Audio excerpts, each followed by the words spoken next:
Hello guys, welcome आपको काली Linux और ethical hacking के इस बिगिनर टू मास्टर ट्यूटोरियल में। सो गाइस, आज की इस वीडियो में हम लाइनक्स की बेसिक कमांड्स को स्टडी करेंगे। और गाइस, आज की ये वीडियो हमारी काली लाइनक्स और एथिकल हैकिंग सीरीज़ की सबसे ज़्यादा इम्पॉर्टेंट वीडियो रहने वाली है। अब गाइस, हैकिंग करते दौरान हम जितनी भी एक्टिविटीज़ करते हैं उनमें से 90% एक्टिविटीज़ हम अपने टर्मिनल में ही करते हैं। और टर्मिनल में कोई भी काम करने के लिए हम कमांड को एंटर करते हैं। सो इसलिए एथिकल हैकिंग में हमें बेसिक लाइनक्स कमांड लाजमी से स्टडी करनी पड़ेंगी। सो इसलिए गाइस, आज की इस वीडियो में लाइनक्स में जितनी भी बेसिक कमांड्स यूज़ की जाती हैं, हम उन तमाम कमांड्स को मास्टर करेंगे। और वो तमाम स्टूडेंट्स जो कि एथिकल हैकिंग को सीखने की जर्नी स्टार्ट कर रहे हैं, उनके लिए ये वीडियो सबसे ज़्यादा इम्पॉर्टेंट रहने वाली है। इस वीडियो में लाइनक्स में यूज़ होने वाली हर बेसिक कमांड को हम स्टडी करने वाले हैं। और अगर आज आप ये वीडियो एंड तक देखते हैं तो आप लाइनक्स के मास्टर बन जाएंगे। सो गाइज़, यहाँ पर मैं काली लाइनक्स का यूज़ करने वाला हूँ, जिसे कि मैंने वर्चुअल बॉक्स में इंस्टॉल कर रखा है। अब अगर आपको ये आइडिया नहीं है कि काली लाइनक्स क्या है और इसे वर्चुअल बॉक्स में किस तरह से इंस्टॉल करते हैं, तो आप मेरी इस वीडियो को लाजमी से चेकआउट कर लें। और अगर आप काली लाइनक्स के मास्टर बनना चाहते हैं तो मेरी इस काली लाइनक्स की सीरीज़ को लाजमी से फॉलो करें। इसी चैनल पर आपको कंप्लीट प्लेलिस्ट मिल जाएगी। और अगर आप एक एथिकल हैकर बनना चाहते हैं, एथिकल हैकिंग सीखना चाहते हैं, तो आपको चैनल पर एथिकल हैकिंग की मास्टर सीरीज़ मिल जाएगी। आप लाजमी से इस सीरीज़ को भी फॉलो कर लें। सो चलिए गाइस, स्टार्ट करते हैं। सो गाइस, यहाँ पर फर्स्ट ऑफ ऑल हम कुछ बेसिक चीज़ों को देखेंगे, जैसे कि एक कमांड क्या चीज़ होती है और टर्मिनल क्या होता है। तो यहाँ अगर कमांड की बात करें तो गाइस, कमांड कंप्यूटर को दी जाने वाली एक ऐसी इंस्ट्रक्शन होती है जो कि कोई स्पेसिफिक टास्क परफॉर्म करती है। फॉर एग्जांपल, मुझे एक न्यू डायरेक्टरी क्रिएट करनी है, एक न्यू फोल्डर बनाना है, तो मैं एक स्पेसिफिक कमांड दूंगा और जैसे ही वो कमांड रन होगी तो मेरा न्यू फोल्डर बन जाएगा। इसी तरह से अगर मुझे कोई फोल्डर डिलीट करना है तो उसके लिए भी मैं कंप्यूटर को एक इंस्ट्रक्शन दूंगा, यानी कि एक कमांड दूंगा, और जैसे ही वो इंस्ट्रक्शन रन होगी तो वो फोल्डर डिलीट हो जाएगा। सो गाइस, सिंपली कमांड एक ऐसी इंस्ट्रक्शन है जो कि हम कंप्यूटर को देते हैं कि वो कोई स्पेसिफिक टास्क परफॉर्म करे। इसी तरह से अगर टर्मिनल की बात करें तो टर्मिनल एक ऐसा प्रोग्राम या एक ऐसा इंटरफेस होता है जिसमें कि हम अपनी कमांड को एंटर करते हैं और टर्मिनल से ही हमारी वो कमांड रन होती है और हमारा एक्शन परफॉर्म हो जाता है। गाइस, सिंपल वर्ड्स में हम जितनी भी कमांड्स एंटर करते हैं वो टर्मिनल एप्लीकेशन का यूज़ करते हुए एंटर की जाती हैं। अभी हम जब चीज़ों को प्रैक्टिकली देखेंगे तो आप बेहतर तरीके से हर चीज़ समझ जाएंगे। सो चलिए गाइस, अब अपने सिस्टम की स्क्रीन पर चलते हैं। सो गाइस, मैं अपने सिस्टम की स्क्रीन के ऊपर आ चुका हूँ। यहाँ मेरा काली लाइनक्स ओपन है। सो यहाँ मैंने टर्मिनल को ओपन कर लिया है। अब गाइस, हैकिंग में हमारा 90% काम हमारे टर्मिनल पर ही होता है, तो हमें स्पेशली अपने टर्मिनल पर ग्रिप करनी पड़ेगी और टर्मिनल में रन होने वाली हर कमांड का हमें बेहतर तरीके से आइडिया होना चाहिए। सो यहाँ मैंने अपने टर्मिनल को ज़रा जूम इन कर लिया है ताकि आपको मेरी स्क्रीन प्रॉपरली नज़र आए। अब गाइज़, अगर आप मेरे काली के टर्मिनल के टॉप पर देखें तो यहाँ पर मुझे दो नेम शो हो रहे हैं, पहला अमून और दूसरा काली। तो यहाँ पर ये जो अमून है ये मेरा यूज़र है जो कि काली लाइनक्स को इंस्टॉल करते टाइम मैंने सेट किया था। इसके अलावा ये जो @काली है ये मेरी लाइनक्स का नेम है या फिर मेरी मशीन का नेम है। तो टर्मिनल के टॉप पे ये दोनों वर्ड्स मेरे यूज़र और मेरे मशीन नेम को रिप्रेजेंट कर रहे हैं। बट लेट्स सपोज अगर मेरे टर्मिनल में मेरा यूज़र नेम और मेरा मशीन नेम शो नहीं हो रहा है, तो इन्हें देखने के लिए हम कुछ कमांड्स का यूज़ करते हैं। जैसा कि अगर मुझे मेरा यूज़र नेम देखना है तो यहाँ पर मैं who am I की कमांड दूंगा। तो यहाँ मैंने जैसे ही ये कमांड देकर एंटर हिट किया, आप यहाँ पर देख सकते हैं मुझे मेरा यूज़र नेम अमून शो हो चुका है। सो गाइज़, इस तरह से आप लाइनक्स में अपना यूज़र नेम चेक कर सकते हैं। इसी तरह से अगर आपने अपना मशीन नेम चेक करना हो तो यहाँ हम होस्ट नेम की कमांड देंगे। अब मशीन नेम को होस्ट नेम भी कहा जाता है। तो यहाँ पर जैसे ही मैं होस्ट नेम लिखकर एंटर हिट करूँगा तो मेरा जो होस्ट नेम है वो मेरे सामने आ जाएगा। सो यहाँ पर आप चेक कर सकते हैं कि मेरा जो होस्ट नेम है वो काली है। सो गाइज़, इन कमांड्स का यूज़ करके आप अपना यूज़र नेम और अपना होस्ट नेम यानी कि मशीन नेम चेक कर सकते हैं। इसी तरह से गाइस, अगर आपको आपके कर्नल की इंफॉर्मेशन चाहिए तो इसके लिए आप यूनेम की कमांड का यूज़ कर सकते हैं। सो आप जैसे ही यूनेम लिखकर एंटर हिट करेंगे सो आपके सामने आपका कर्नल आ जाएगा। सो यहाँ पर मैं लाइनक्स कर्नल का यूज़ कर रहा हूँ। अब गाइस, यहाँ पर एक सवाल पैदा होता है कि हम लाइनक्स में कर्नल को चेक ही क्यों करते हैं। सो गाइस, कर्नल एक ऑपरेटिंग सिस्टम का सबसे इम्पॉर्टेंट कंपोनेंट होता है और कर्नल ही हमारे कंप्यूटर और उसके हार्डवेयर को मैनेज करता है। तो हम एक मशीन के कर्नल की स्पेसिफिकेशंस को इसीलिए चेक करते हैं ताकि हम उस कर्नल की कंपैटिबिलिटी का अंदाज़ा लगा सकें कि क्या वो हमारे सॉफ्टवेयर और ड्राइवर्स के लिए कंपैटिबल है भी या नहीं, और क्या हमारा कर्नल अप टू डेट है भी या नहीं, और क्या हमारा कर्नल सिक्योर है। तो इन्हीं सब रीजंस के चलते हुए हम कर्नल के वर्जन को चेक करते हैं। इसी तरह से अगर मुझे मेरे कर्नल की फर्दर इंफॉर्मेशन चाहिए तो इसके लिए यहाँ पर मैं सेम कमांड यूनेम का ही यूज़ करूँगा, बट उसके साथ एक एक्स्ट्रा प्लगइन या फिर एक एक्स्ट्रा एक्सटेंशन ऐड कर दूँगा, जैसे कि यूनेम -r। पहले मैंने कर्नल का नेम चेक किया था, जबकि अब मैं कर्नल का वर्जन भी चेक करना चाह रहा हूँ। सो इसलिए अब की बार मैंने यूनेम के साथ -r का भी यूज़ किया है। सो यहाँ पर आप चेक कर सकते हैं कि यहाँ पर कर्नल का वर्जन, इसके साथ कर्नल का नेम और कर्नल का मॉडल AMD 64 मेरे सामने आ चुका है। इसी तरह से गाइस, अगर मुझे मेरे कर्नल की फर्दर इंफॉर्मेशन चाहिए तो मैं अगेन से यूनेम की कमांड एंटर करूँगा, बट मैं अब की बार एक्सटेंशन को चेंज करूँगा। तो यहाँ पर अब मैंने -a का यूज़ किया है। सो गाइस, यहाँ पर आपने चेक किया कि जस्ट यूनेम के आगे -a यानी कि ऑल लगाने से मेरे सामने कर्नल की ऑल इंफॉर्मेशन शो हो चुकी है। यहाँ पर कर्नल का वर्जन, उसका नेम, उसका मॉडल, उसकी डेट, हर चीज़ यहाँ पर शो हो रही है। सो गाइज, यहाँ पर आपने चेक किया कि हमने एक ही कमांड को जो कि कर्नल की इंफॉर्मेशन बताती थी उसे डिफरेंट वेज से यूज़ किया है। सो यहाँ पर आप अपने वर्क के अकॉर्डिंगली अपनी कमांड को सिलेक्ट कर सकते हैं। अगर आपको कर्नल की जस्ट मॉडल चाहिए तो यहाँ पर आप यूनेम -r का यूज़ कर सकते हैं। इसके अलावा अगर आपको कर्नल की ऑल इंफॉर्मेशन चाहिए तो आप यूनेम -a की कमांड का यूज़ कर सकते हैं। अभी आगे चलकर हमें लाइनक्स में ऐसी बहुत सी कमांड्स देखने को मिलेंगी जिन्हें हम डिफरेंट वेज से यूज़ करेंगे। सो अभी के लिए यहाँ पर मैं क्लियर कमांड देकर स्क्रीन को क्लियर कर लेता हूँ। गाइस, जब भी आपने अपने टर्मिनल में बहुत सारी एक्टिविटीज़ परफॉर्म की हो और बहुत सारे एक्शंस किए हों और आप उन तमाम एक्शंस को एक बार रिमूव करना चाह रहे हों तो आप इजीली क्लियर कमांड देकर अपनी स्क्रीन को क्लियर कर सकते हैं। अब गाइस, जब भी आप काली को इंस्टॉल करते हैं तो आप एक यूज़र नेम और एक पासवर्ड को सेट करते हैं। सो अब हम ये जानते हैं कि हम टर्मिनल का यूज़ करते हुए किस तरह से अपने काली के पासवर्ड को चेंज कर सकते हैं।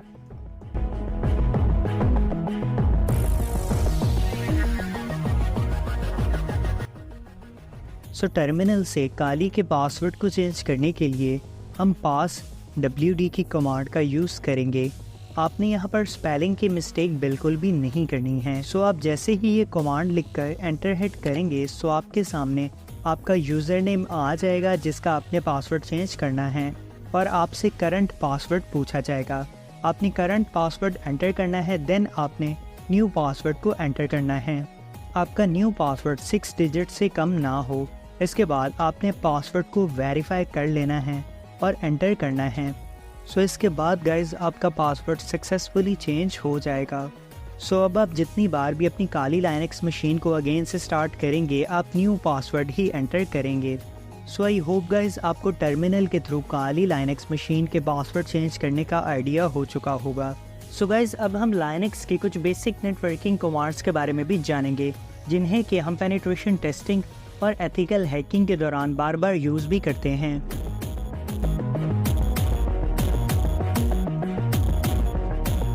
अब गाइज यहाँ पर हमारे पास नेटवर्किंग में फर्स्ट कमांड है ifconfig।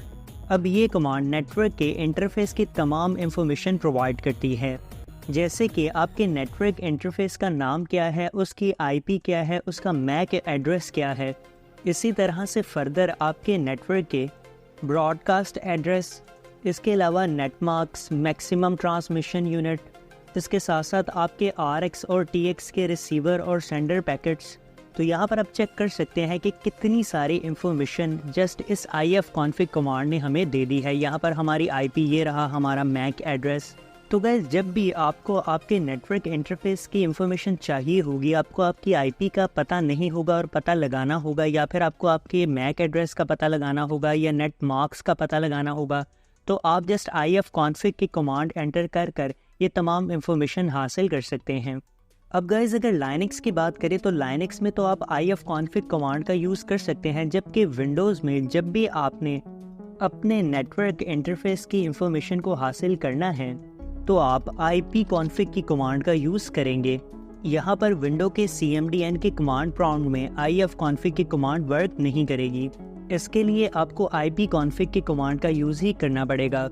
अब गाइज, ifconfig की कमांड के बिल्कुल नीचे पहले आपको ETHO यानी कि ईथरनेट इंटरफेस की तमाम इंफॉर्मेशन दी जा रही है, जबकि उसी के बिल्कुल नीचे LO यानी कि लूपबैक इंटरफेस की इंफॉर्मेशन दी जा रही है। अब ये जो लूपबैक है ये वर्चुअली नेटवर्क इंटरफेस है, तो आपने इन दोनों को लेकर ज़्यादा कंफ्यूज नहीं होना है। ये दोनों इंफॉर्मेशन ही आपके नेटवर्क के इंटरफेस की इंफॉर्मेशन है, और ये जो IP 10.0.2.15 है ये आपकी मशीन की IP है, और इसी के बिल्कुल आगे आपको नेट मास्क शो हो रहा है। तो ये जब हम फर्दर आगे चलकर एथिकल हैकिंग को स्टडी करेंगे देन हम इन तमाम चीज़ों के बारे में जानेंगे। तो अभी के लिए आपने इन तमाम चीज़ों को लेकर बिल्कुल भी कंफ्यूज नहीं होना है। आगे चलकर जब हम प्रैक्टिकली इन तमाम चीज़ों का यूज़ करेंगे तो आपको बेहतर तरीके से हर चीज़ का आइडिया हो जाएगा। अभी के लिए जस्ट आप इतना याद रखें कि ifconfig कमांड हमें हमारी IP और हमारा मैक एड्रेस शो करती है। अब गाइज, हम ये जान लेते हैं कि अगर हमें ये चेक करना हो कि हमारे टर्मिनल में इंटरनेट चल रहा है या नहीं, तो हम ये किस तरह से चेक कर सकते हैं। वैसे तो नॉर्मली जब हमें इंटरनेट कनेक्शन को चेक करना होता है तो हम कोई सी भी एप्लीकेशन जैसे यूट्यूब ओपन कर लेते हैं या फिर अपना गूगल क्रोम ओपन कर ये चेक करते हैं कि क्या हमारा इंटरनेट चल रहा है या नहीं। बट अगर हमें CLI यानी कि कमांड लाइन इंटरफेस पे टर्मिनल में ये चेक करना हो कि हमारा इंटरनेट चल रहा है या नहीं, तो हम ये किस तरह से कर सकते हैं। सो गाइज, इसके लिए हम पिंग कमांड का यूज़ करते हैं। पिंग लिखने के बाद हम गूगल के DNS सर्वर की IP देते हैं जो है 8.8.8.8, और ये कमांड देने के बाद अगर तो रिस्पांस आना स्टार्ट हो जाए तो इसका मतलब ये है कि आपका इंटरनेट कनेक्शन चल रहा है, और अगर सेशन डाई हो या फिर कोई भी रिस्पांस ना आए तो इसका ये मतलब है कि आपके टर्मिनल में इंटरनेट कनेक्शन नहीं चल रहा है। सो गाइज, इस तरह से आप टर्मिनल में ये चेक कर सकते हैं कि आपका इंटरनेट कनेक्शन एनेबल है या नहीं। अब अगर आपको इसे स्टॉप करना है तो आप Ctrl+C लिख कर इसे स्टॉप कर सकते हैं। सो यहाँ पर हमारे सामने तमाम डिटेल्स आ चुकी है कि कितने पैकेट ट्रांसमिटेड हुए हैं, कितने पैकेट रिसीव हुए हैं और कितने पैकेट लॉस हुए हैं, यहाँ तक कि हमें टाइम भी शो हो रहा है। तो जस्ट गाइज, आप अपने टर्मिनल में ये पिंग की कमांड देकर सिंपली अपने इंटरनेट कनेक्शन को चेक कर सकते हैं। अब गाइज, हम जब भी काली लाइनक्स का यूज़ करते हुए एथिकल हैकिंग या पेनिट्रेशन टेस्टिंग करते हैं तो हमें हमेशा हमारे काली लाइनक्स को अपडेट और अपग्रेड रखना पड़ता है ताकि हैकिंग करते दौरान हमें किसी किस्म का एरर फेस ना करना पड़े। सो चलिए अपनी स्क्रीन को क्लियर कर लेते हैं और जानते हैं कि किस तरह से हम अपने काली को अपडेट और अपग्रेड करते हैं।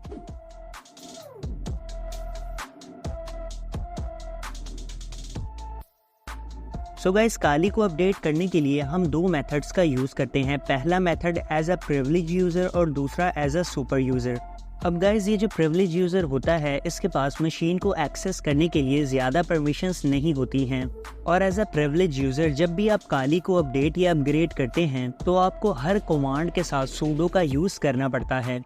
जबकि दूसरी तरफ जब आप सुपर यूज़र होते हैं तो आपके पास एडमिन की तमाम परमिशंस होती हैं और आप हर कमांड और हर टूल को इजीली यूज़ कर पाते हैं। और एज अ सुपर यूज़र जब आप अपनी काली को अपडेट और अपग्रेड करते हैं बिना कमांड के स्टार्ट में सूडो यूज़ किए हुए भी आपकी कमांड प्रॉपरली वर्क करती हैं। तो अभी हम अपनी काली को एज अ सुपर यूज़र और एज अ प्रिविलेज यूज़र दोनों मेथड्स के साथ अपडेट और अपग्रेड करेंगे, और जब हम प्रैक्टिकली चीज़ों को परफॉर्म करेंगे तो आपको हर चीज़ का बेहतर तरीके से आइडिया हो जाएगा।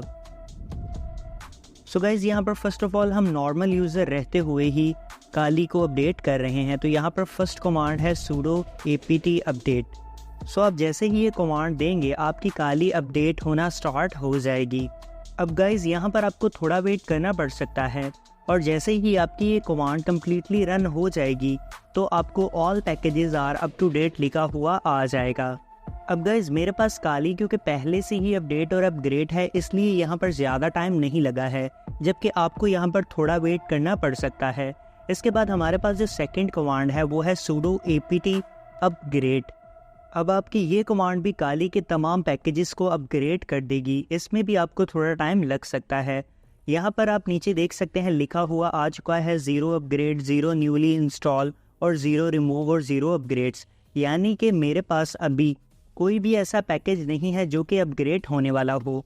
इसके बाद हमारे पास थर्ड कमांड की बारी आती है जो है sudo apt फुल हाइफन और अपग्रेड।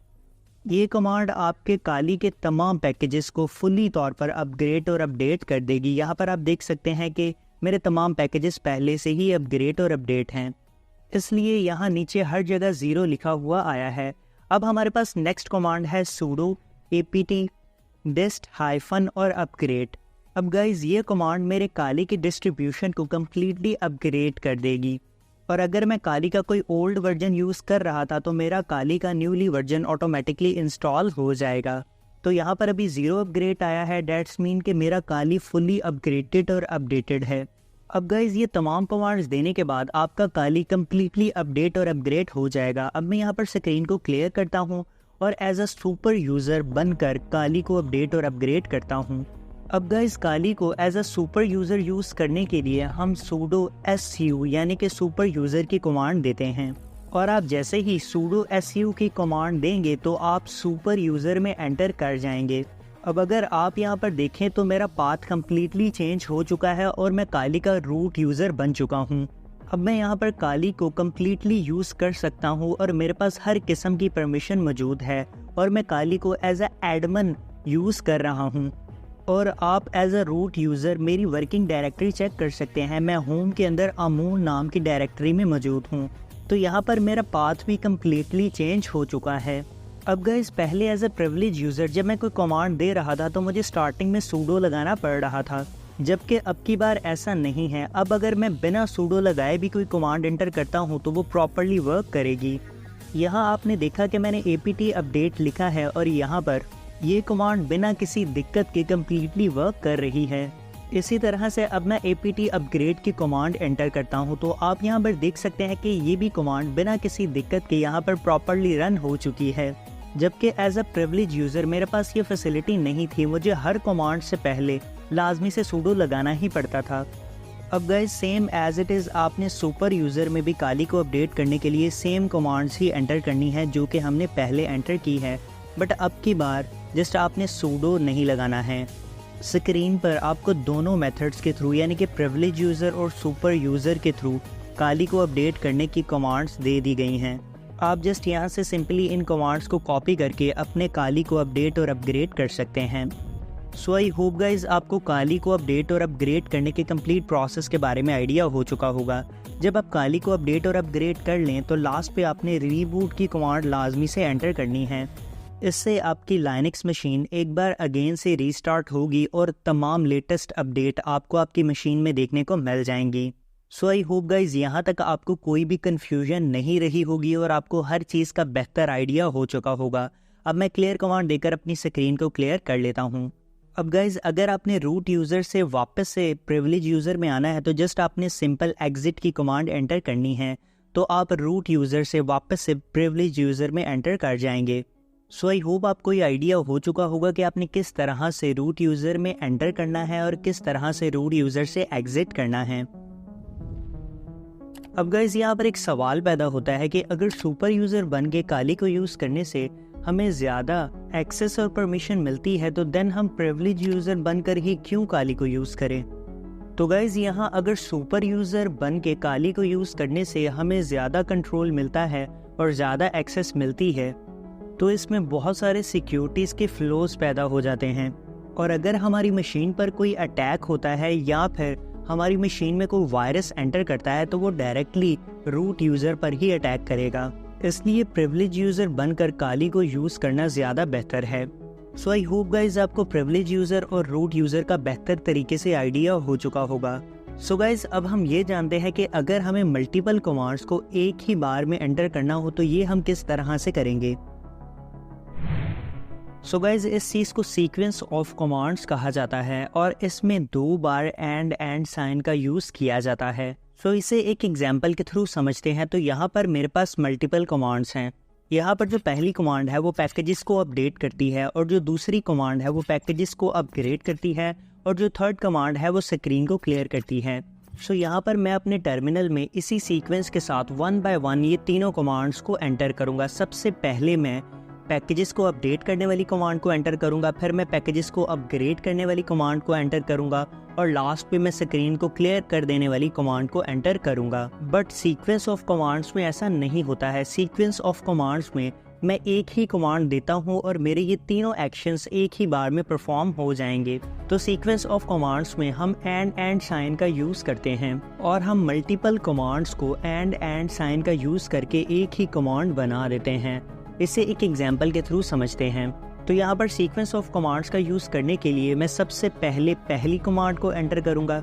उसके बाद सीक्वेंस बनाने के लिए मैं एंड साइन का यूज़ करूँगा और दूसरी कमांड को एंटर कर दूँगा। इसके बाद मैं अगेन से एंड साइन का यूज़ करूँगा और थर्ड कमांड को एंटर कर दूँगा। तो इस तरह से ये तीनों कमांड्स एक ही कमांड में कन्वर्ट हो गई हैं और इनका एक सीक्वेंस बन चुका है। सो गाइज इस तरह से आप मल्टीपल कमांड्स का सीक्वेंस बनाकर उसे एक ही कमांड में कन्वर्ट कर सकते हैं। जस्ट आपने हर कमांड को जोड़ने के लिए एंड साइन का यूज़ करना है। सो इसे अपने टर्मिनल में प्रैक्टिकली भी समझ लेते हैं। सो गाइज यहाँ पर मैं सीक्वेंस ऑफ कमांड्स को एंटर करने वाला हूँ। तो यहाँ पर पहले मैंने sudo apt अपडेट एंड यहाँ पर मैं एंड का साइन यूज़ करूँगा जो कि कमांड के सीक्वेंस को रिप्रेजेंट करता है। इसके बाद मैं वो कमांड एंटर करूंगा जो कि मैंने इसके बाद रन करवानी है, जैसे कि apt अपग्रेड। तो अब अगर मैं एंटर करूंगा तो ये दोनों कमांड एक साथ रन होंगी। सो इस तरह से आप सीक्वेंस ऑफ कमांड्स को एक साथ रन कर सकते हैं। जस्ट आपने ये एंड का साइन यूज़ करना है और आगे कमांड एंटर करते चले जाना है। तो आपकी जो कमांड है वो सीक्वेंस के साथ रन होना स्टार्ट हो जाएंगी। यहाँ पर आपने देखा कि मैंने 2 कमांड्स को एक साथ रन किया है।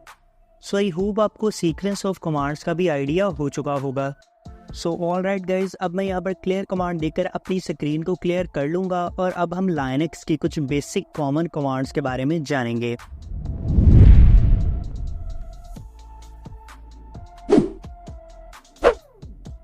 सो गाइज यहाँ पर हमारे पास जो फर्स्ट कमांड है वो है pwd। तो मैं जैसे ही pwd लिखकर एंटर हिट करता हूँ तो आप यहाँ पर देख सकते हैं कि एक फाइल का पाथ शो हुआ है। यहाँ पर होम नाम से एक फ़ोल्डर है और उसके अंदर अमून नाम से एक फ़ोल्डर मौजूद है। अब गाइज यहाँ पर pwd का मतलब होता है प्रेजेंट वर्किंग डायरेक्टरी और ये कमांड हमें वो फ़ोल्डर शो करवाती है जिसमें कि हम काम कर रहे होते हैं।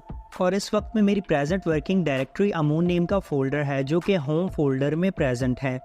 यानी कि मेरे सिस्टम में अमून नेम का एक फ़ोल्डर बना है जो कि होम फोल्डर में मौजूद है और यही अमून नाम का फ़ोल्डर मेरी प्रेजेंट वर्किंग डायरेक्टरी है। चलिए तो अब इसे फिजिकली भी अपने सिस्टम में चेक कर लेते हैं। तो यहाँ मैं अपने टर्मिनल को मिनिमाइज़ करूँगा और प्लेसेस में जाकर अपने कंप्यूटर्स के फ़ोल्डर में जाऊँगा। सो गाइज़ यहाँ पर मेरे सिस्टम के तमाम फ़ोल्डर्स आ जाएंगे और यहाँ पर एक होम फोल्डर भी मौजूद है। अगर मैं इस होम फोल्डर पर डबल क्लिक करके इसे ओपन करता हूँ तो यहाँ पर अमून नाम का फ़ोल्डर भी मौजूद है। सो गाइज़ यही मेरी प्रेजेंट वर्किंग डायरेक्टरी है। सो अब हम इसे मिनिमाइज़ करते हैं और हम वापस से अपने टर्मिनल में चलते हैं। सो आई होप आपको pwd प्रेजेंट वर्किंग डायरेक्टरी का आइडिया हो चुका होगा और ये पता चल चुका होगा कि किस तरह से अपना वर्किंग पाथ चेक करते हैं। इसके बाद हमारे पास जो नेक्स्ट कमांड है वो है ls। अब गाइज ls का मतलब होता है लिस्ट। इस कमांड के थ्रू हम जिस डायरेक्टरी में मौजूद होते हैं उस डायरेक्टरी में मौजूद तमाम फोल्डर्स, तमाम फाइल्स की लिस्ट को चेक कर सकते हैं। तो अभी के वक्त में जैसा कि मैं अमून नेम के फ़ोल्डर में मौजूद हूँ जो कि होम नेम के फ़ोल्डर में मौजूद है। तो अब अगर मुझे ये चेक करना है कि अमून नेम के फ़ोल्डर में कितने फ़ोल्डर्स मौजूद हैं या कितनी फाइल्स मौजूद हैं, तो ये मैं CLI यानी कि कमांड लाइन इंटरफेस में ls कमांड देकर चेक कर सकता हूँ। मैं सिंपली अपने टर्मिनल में ls कमांड देकर एंटर करूँगा और मुझे ये पता चल जाएगा कि मेरे अमून नेम के फ़ोल्डर में कितने दूसरे फ़ोल्डर्स मौजूद हैं और उनके नेम क्या हैं। चलिए तो गाइस इसे प्रैक्टिकली देख लेते हैं। तो यहाँ पर ls लिख के जैसे ही मैं एंटर हिट करता हूँ तो यहाँ पर मेरे सामने तमाम फोल्डर्स आ जाएंगे। अब ये तमाम फोल्डर्स अमून नेम के इस डायरेक्टरी में मौजूद हैं। तो यहाँ पर ls कमांड ने वर्क किया और अमून नेम की डायरेक्टरी में जितने भी फोल्डर्स थे वो तमाम के तमाम यहाँ पर शो करवा दिए हैं। सो आई होप गाइज आपको ls कमांड का आइडिया हो चुका होगा कि ls कमांड किस लिए यूज की जाती है। अब हम इन तमाम फोल्डर्स को GUI यानी कि ग्राफिक यूजर इंटरफेस में भी देख लेते हैं। तो यहाँ पर मैं वापस से अपने अमून नेम के फोल्डर में जाऊंगा और मैं जैसे ही उसे ओपन करूंगा तो ये तमाम फोल्डर्स यहाँ पर प्रेजेंट हैं और ls कमांड ने हमें अमून नेम के फोल्डर में यही तमाम फोल्डर्स शो करवाए हैं। So all right guys, I hope कि आपको ls कमांड का भी बेहतर तरीके से आइडिया हो चुका होगा। अब गाइज ls कमांड को हम डिफरेंट फ्लैग्स के साथ भी यूज करते हैं। अब फ्लैग को एक्सटेंशन या प्लगइन भी कहा जाता है। अब एक फ्लैग एक कमांड की प्रॉपर्टी को मॉडिफाई कर देता है।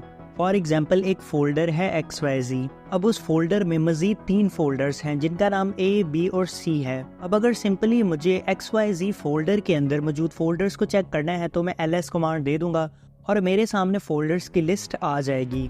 बट अगर मैं अपने टर्मिनल में ls कमांड देता हूँ और उसके साथ एक फ्लैग -l ऐड कर देता हूँ तो मेरी इस कमांड का बिहेवियर मॉडिफाई हो जाएगा। पहले सिंपल ls कमांड मुझे जस्ट एक फोल्डर में मौजूद फोल्डर्स और फाइल का बता रही थी, जबकि अब -l का फ्लैग ऐड करने से ls कमांड मुझे ये भी बताएगी कि किस किस फोल्डर को कौन कौन सी परमिशंस अलाउ हैं और कौन सा फोल्डर लास्ट किस डेट को मॉडिफाई हुआ है और उस फोल्डर का साइज क्या है। So guys just ls command के साथ एक न्यू फ्लैग -l यानी कि लॉन्ग लास्ट फॉर्मेट ऐड करने से ls कमांड की प्रॉपर्टी चेंज हो चुकी है। सो यहाँ ls कमांड के साथ डिफरेंट फ्लैग्स यूज किए जाते हैं जैसे -a, -h, -R। तो यहाँ हर फ्लैग की अपनी एक यूनिक प्रॉपर्टी होती है और डिफरेंट फ्लैग्स डिफरेंट कामों के लिए यूज किए जाते हैं। सो अभी हम डिफरेंट फ्लैग्स को ls कमांड के साथ ट्राई करेंगे। सो गाइज यहाँ पर मेरी प्रेजेंट वर्किंग डायरेक्टरी अमून थी जिसमें के मल्टीपल फोल्डर्स मौजूद हैं। अब गाइज यहाँ पर मैं ls कमांड का यूज करूंगा और उसके साथ एक फ्लैग यूज करूंगा -r। अब गाइज -r फ्लैग हमारे इन तमाम फोल्डर्स को रिवर्स करके दिखा देगा। तो जैसे ही ये कमांड मैं एंटर करता हूँ तो आप यहाँ पर देखेंगे कि ये तमाम फोल्डर रिवर्स ऑर्डर में यहाँ पर शो हो रहे हैं। पहले ls कमांड में डेस्कटॉप फर्स्ट फोल्डर था, जबकि अब ls-r कमांड के साथ डेस्कटॉप लास्ट फोल्डर बन चुका है। तो यहाँ -r फ्लैग की प्रॉपर्टी ये है कि ये फोल्डर्स को रिवर्स करके दिखाता है। इसी तरह से अब हम यहाँ पर मजीद कुछ फ्लैग्स को भी देख लेते हैं। सो यहाँ पर अब मैं ls कमांड के साथ -l फ्लैग का यूज़ करूँगा और मैं जैसे ही एंटर हिट करूँगा तो ये ls-l की कमांड ने वर्क किया और यहाँ पर फोल्डर लॉन्ग लिस्ट फॉर्मेट में आ चुके हैं। अगर ls की पहले की कमांड्स में देखें तो जस्ट फोल्डर्स के नेम शो हो रहे थे, जबकि अब की बार फोल्डर्स के साथ कुछ एक्स्ट्रा इंफॉर्मेशन भी ऐड है। यहाँ पर अगर फर्स्ट में देखें तो हमें ये बताया जा रहा है कि हमारे इस फोल्डर को कौन कौन सी परमिशन अलाउ हैं। इसके बाद हमें ये बताया जा रहा है कि ये फोल्डर किस फोल्डर में मौजूद है, यानी कि इसका पेरेंट फोल्डर कौन सा है। इसके बाद हमें इस फोल्डर का साइज और लास्ट मॉडिफिकेशन डेट और टाइम बताया जा रहा है और लास्ट पे ऑफ कोर्स फोल्डर का नाम दिया गया है। अब गाइज एथिकल हैकिंग और साइबर सिक्योरिटी में काम की नौयत के हिसाब से डिफरेंट फ्लैग्स का यूज किया जाता है। इसके बाद गाइज हम मल्टीपल फ्लैग्स को एक ही बार में यूज कर सकते हैं। जैसे कि यहाँ पर एक फ्लैग है -h जो कि फोल्डर्स के साइज को केबीज में कन्वर्ट करके बताता है कि इस फोल्डर का साइज कितने केबी या कितने एमबी का है। तो यहाँ पर अब मैं ls कमांड देता हूँ और अब की बार मैं 2 फ्लैग्स को इकट्ठे यूज करूँगा। तो यहाँ पर मैं ls-l यानी कि लॉन्ग लिस्ट फॉर्मेट और -h जो कि मुझे मेरे फोल्डर्स का साइज बताएगा। इसके बाद मैं एंटर हिट करूँगा। सो गाइज अब अगर आप यहाँ पर आउटपुट देखें तो इन दोनों फ्लैग्स ने इकट्ठे वर्क किया है। यहाँ पर पहले वाली कमांड में फोल्डर साइज डिफरेंट तरीके से दिखाई दे रहे थे, जबकि अब की बार फोल्डर के साइज केबीज में आ चुके हैं और यहाँ पर फोल्डर लॉन्ग लिस्ट फॉर्मेट में ही हैं। तो ये दोनों फ्लैग इकट्ठे वर्क किए हैं। अब गाइज यहाँ पर हम मल्टीपल फ्लैग्स को कुछ इस तरह से भी लिख सकते हैं ls-l और h। यहाँ पर हमने पहले 2 फ्लैग्स अलग अलग लिखे थे, जबकि अब की बार हमने 2 फ्लैग्स इकट्ठे ही लिख दिए हैं। तो यहाँ पर मैं एंटर हिट करता हूँ तो सेम लाइक डैट ये पहले जैसे ही वर्क करेगा। तो यहाँ पर same folder long list format और केबीज में शो हुए हैं। तो यहाँ पर हम कुछ इस तरह से भी मल्टीपल फ्लैग्स का यूज़ कर सकते हैं। तो यहाँ पर अब मैं 3 इकट्ठे फ्लैग्स का यूज़ करूँगा, L, H और R। L long list format के लिए, H साइज के लिए और R रिवर्स के लिए। तो यहाँ पर मैं जैसे ही एंटर हिट करूँगा तो आप यहाँ पर देख सकते हैं कि यहाँ पर लॉन्ग लिस्ट फॉर्मेट में डाटा शो हुआ है और यहाँ पर केबीज में शो हुआ है और R यानी रिवर्स शो हुआ है। तो यहाँ पर पहले डेस्कटॉप का फोल्डर टॉप पे था, जबकि अब की बार डेस्कटॉप का फोल्डर बॉटम पे आ चुका है, यानी कि मेरे तमाम फोल्डर्स रिवर्स ऑर्डर में आ चुके हैं और ये तीनों फ्लैग्स इकट्ठे वर्क किए हैं। सो आई होप गाइज आपको फ्लैग्स का आइडिया हो चुका होगा और ये भी पता चल चुका होगा कि किस तरह से मल्टीपल फ्लैग्स को एक ही बार में यूज़ करते हैं। तो यहाँ पर अब मैं क्लियर कमांड देकर स्क्रीन को क्लियर कर लेता हूँ। अब गाइज ये जो कमांड के साथ फ्लैग यूज़ होते हैं ये केस सेंसिटिव होते हैं, यानी कि ये अपर केस लेटर और लोअर केस लेटर पर डिफरेंट रिएक्ट करते हैं। फॉर एग्जाम्पल जैसे कि अगर मैं ls कमांड के साथ एक फ्लैग यूज़ करता हूँ -r, तो इस कमांड के साथ ये फ्लैग हमारे एग्जिस्टिंग फोल्डर्स को रिवर्स करके दिखाता है और इस फ्लैग का एक स्पेसिफिक टास्क है। इसी तरह से अगर मैं ls कमांड के साथ -R फ्लैग का यूज़ करता हूँ तो ये फ्लैग ls कमांड के साथ डिफरेंटली वर्क करेगा और इसका एक अलग काम होगा। और ls कमांड के साथ इस R फ्लैग को रिकर्सिव बोलते हैं। तो ये कमांड एक डिफरेंट टास्क परफॉर्म करेगी, यानी कि हमारे फ्लैग केस सेंसिटिव होते हैं और अपर और लोअर केस लेटर पर डिफरेंट रिएक्ट करते हैं। चलिए तो इसे प्रैक्टिकली भी देख लेते हैं। सो गाइज यहाँ पर फर्स्ट ऑफ ऑल सिंपली मैं ls कमांड दूंगा और अपनी प्रेजेंट वर्किंग डायरेक्टरी के फोल्डर्स को चेक करूंगा। अब मैं यहाँ पर ls कमांड अगेन से दूंगा और इसके साथ एक फ्लैग यूज़ करूंगा -r। तो यहाँ पर जैसे ही इस फ्लैग के साथ ये कमांड रन हुई तो मेरे जितने फोल्डर्स थे वो सारे के सारे रिवर्स हो चुके हैं। मेरा फर्स्ट वाला फोल्डर लास्ट पे जा चुका है और मेरा लास्ट वाला फोल्डर फर्स्ट पे आ चुका है। तो यहाँ पर फोल्डर्स का ऑर्डर चेंज हो चुका है। अब हम ls कमांड का यूज़ करेंगे, बट अब की बार हम उसके साथ -R फ्लैग का यूज़ करने वाले हैं। पहले हमने r फ्लैग का यूज़ किया, जबकि अब की बार हम R फ्लैग का यूज़ करेंगे। अब गाइज ls के साथ R फ्लैग फोल्डर्स के साथ साथ उनके अंदर मौजूद कंटेंट भी शो करवाता है कि एक फ़ोल्डर के अंदर कौन कौन सी फाइल्स मौजूद हैं। सो गाइज यहाँ पर आप देख सकते हैं कि फ़ोल्डर्स के नेम तो शो हो रहे हैं मगर उनके अंदर का कंटेंट यहाँ पर शो नहीं हुआ है, यानी कि ये तमाम फ़ोल्डर्स खाली हैं, इनके अंदर कोई भी कंटेंट मौजूद नहीं है। अगर इनके अंदर कोई कंटेंट होता तो ये रिकर्सिव कमांड देते ही इनके अंदर का कंटेंट हमारे सामने आ जाता। तो चलिए तो इन फोल्डर में से किसी एक फ़ोल्डर में कोई कंटेंट लाते हैं और देन इस रिकर्सिव कमांड का यूज़ करके फ़ोल्डर में कंटेंट को चेक करते हैं। तो यहाँ पर मैं अभी अपने टर्मिनल को मिनिमाइज़ करता हूँ और यहाँ पर मैं एक स्क्रीनशॉट ले लेता हूँ।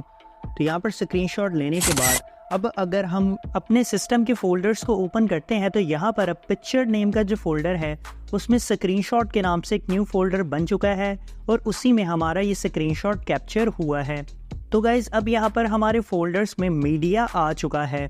सो गाइज़ अब अगर हम अपने टर्मिनल में जाकर रिकर्सिव कमांड अगेन से एंटर करते हैं तो हमें कंटेंट शो होगा, क्योंकि अब हमारे पिक्चर्स के फोल्डर में एक न्यू स्क्रीनशॉट ऐड हो चुका है।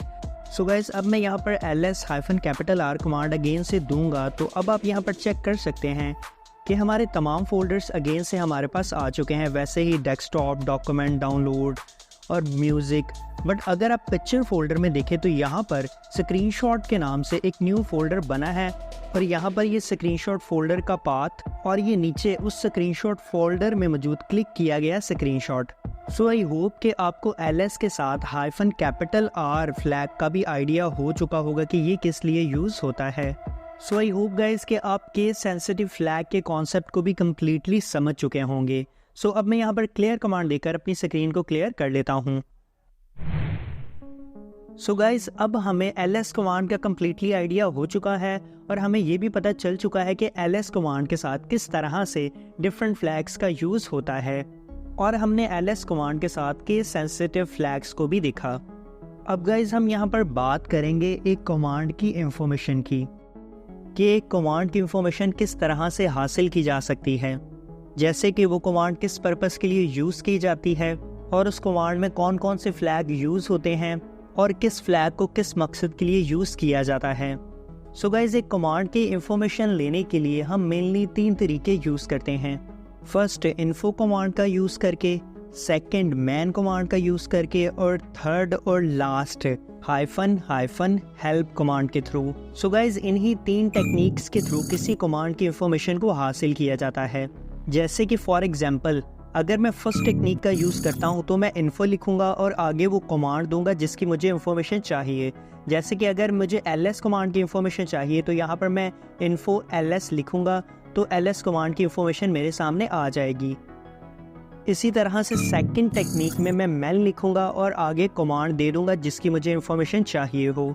और थर्ड और लास्ट टेक्निक में मैं वो कमांड दूंगा जिसकी मुझे इंफॉर्मेशन चाहिए और फिर मैं उसके आगे हाइफन हेल्प लिख दूंगा तो वो कमांड की तमाम इंफॉर्मेशन मेरे सामने आ जाएगी। सो चलिए गाइस, इन तीनों मेथड्स को प्रैक्टिकली भी देख लेते हैं। तो यहाँ सबसे पहले हम इन्फो कमांड का यूज़ करेंगे कमांड की इंफॉर्मेशन को हासिल करने के लिए।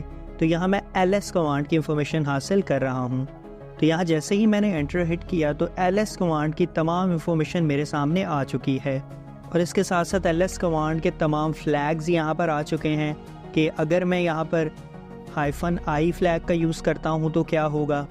तो यहाँ पर डिटेल से बताया गया है कि -i का फ्लैग ls कमांड के साथ क्या वर्क करता है। इसी तरह से गाइज यहाँ -t का बताया गया है कि मैं अगर -t फ्लैग का यूज़ करता हूँ तो ये क्या वर्क करेगा।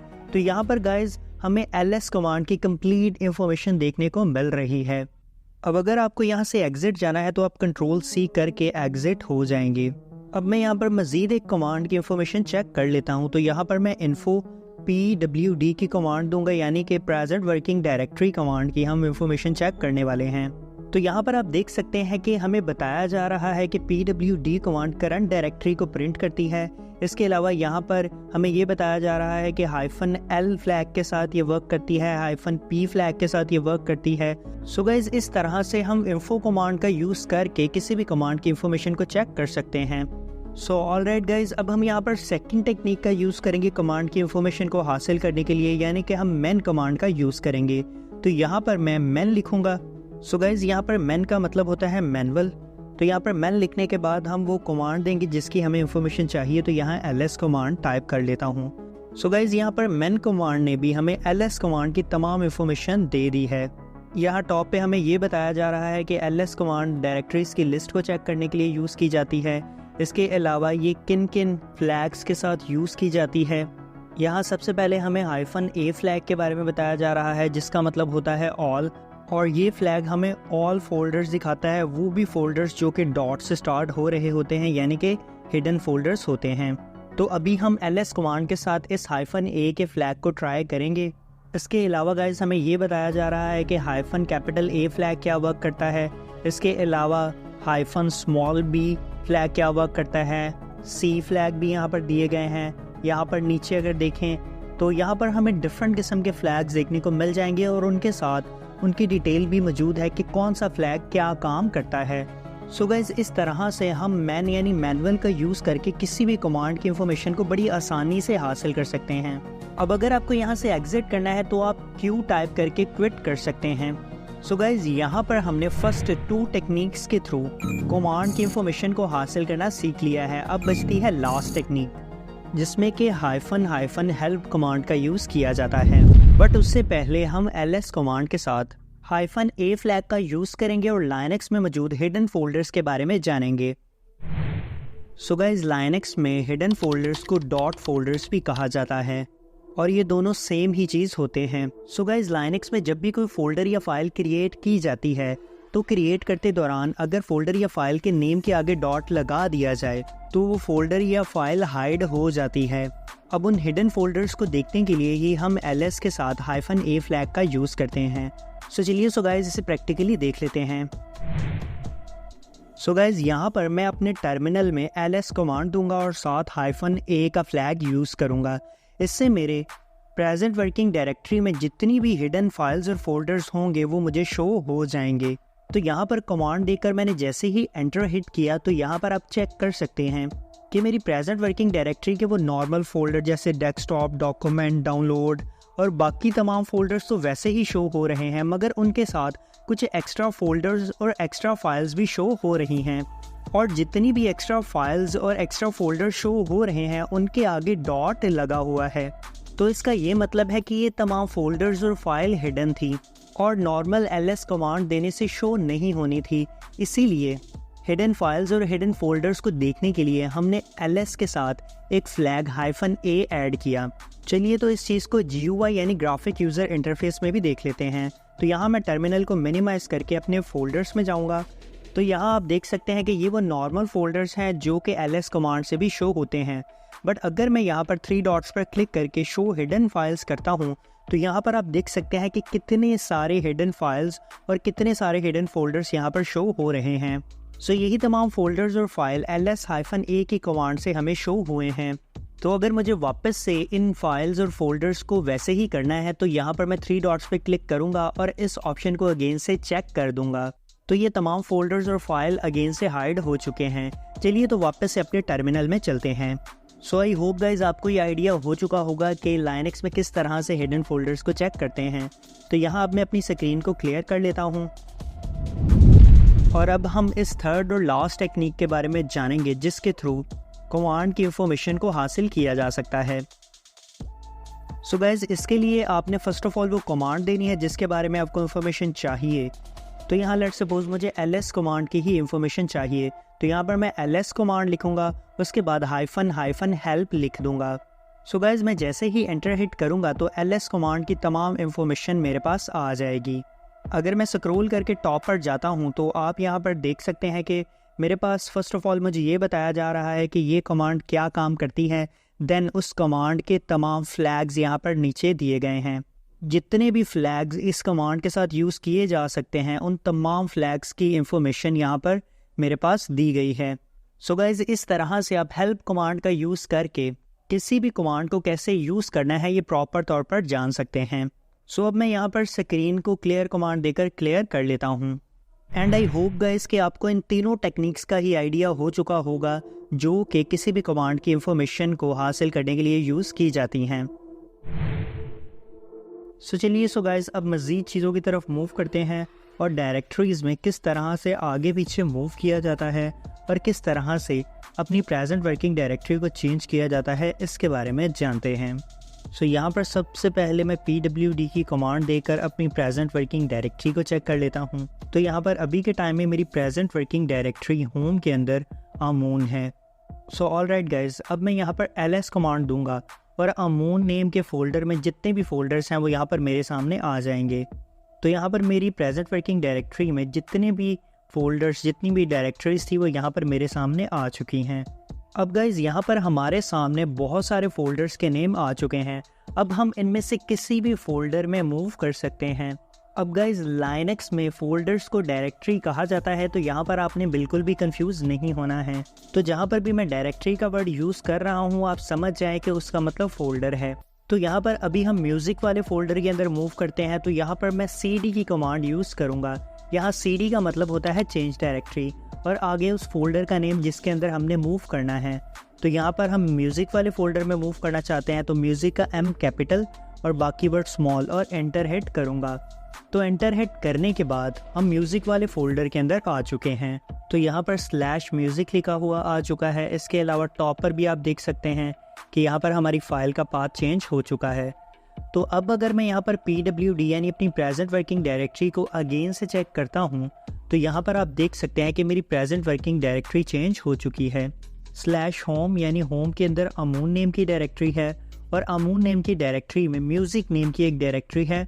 अभी मैं उसके अंदर प्रेजेंट हूँ।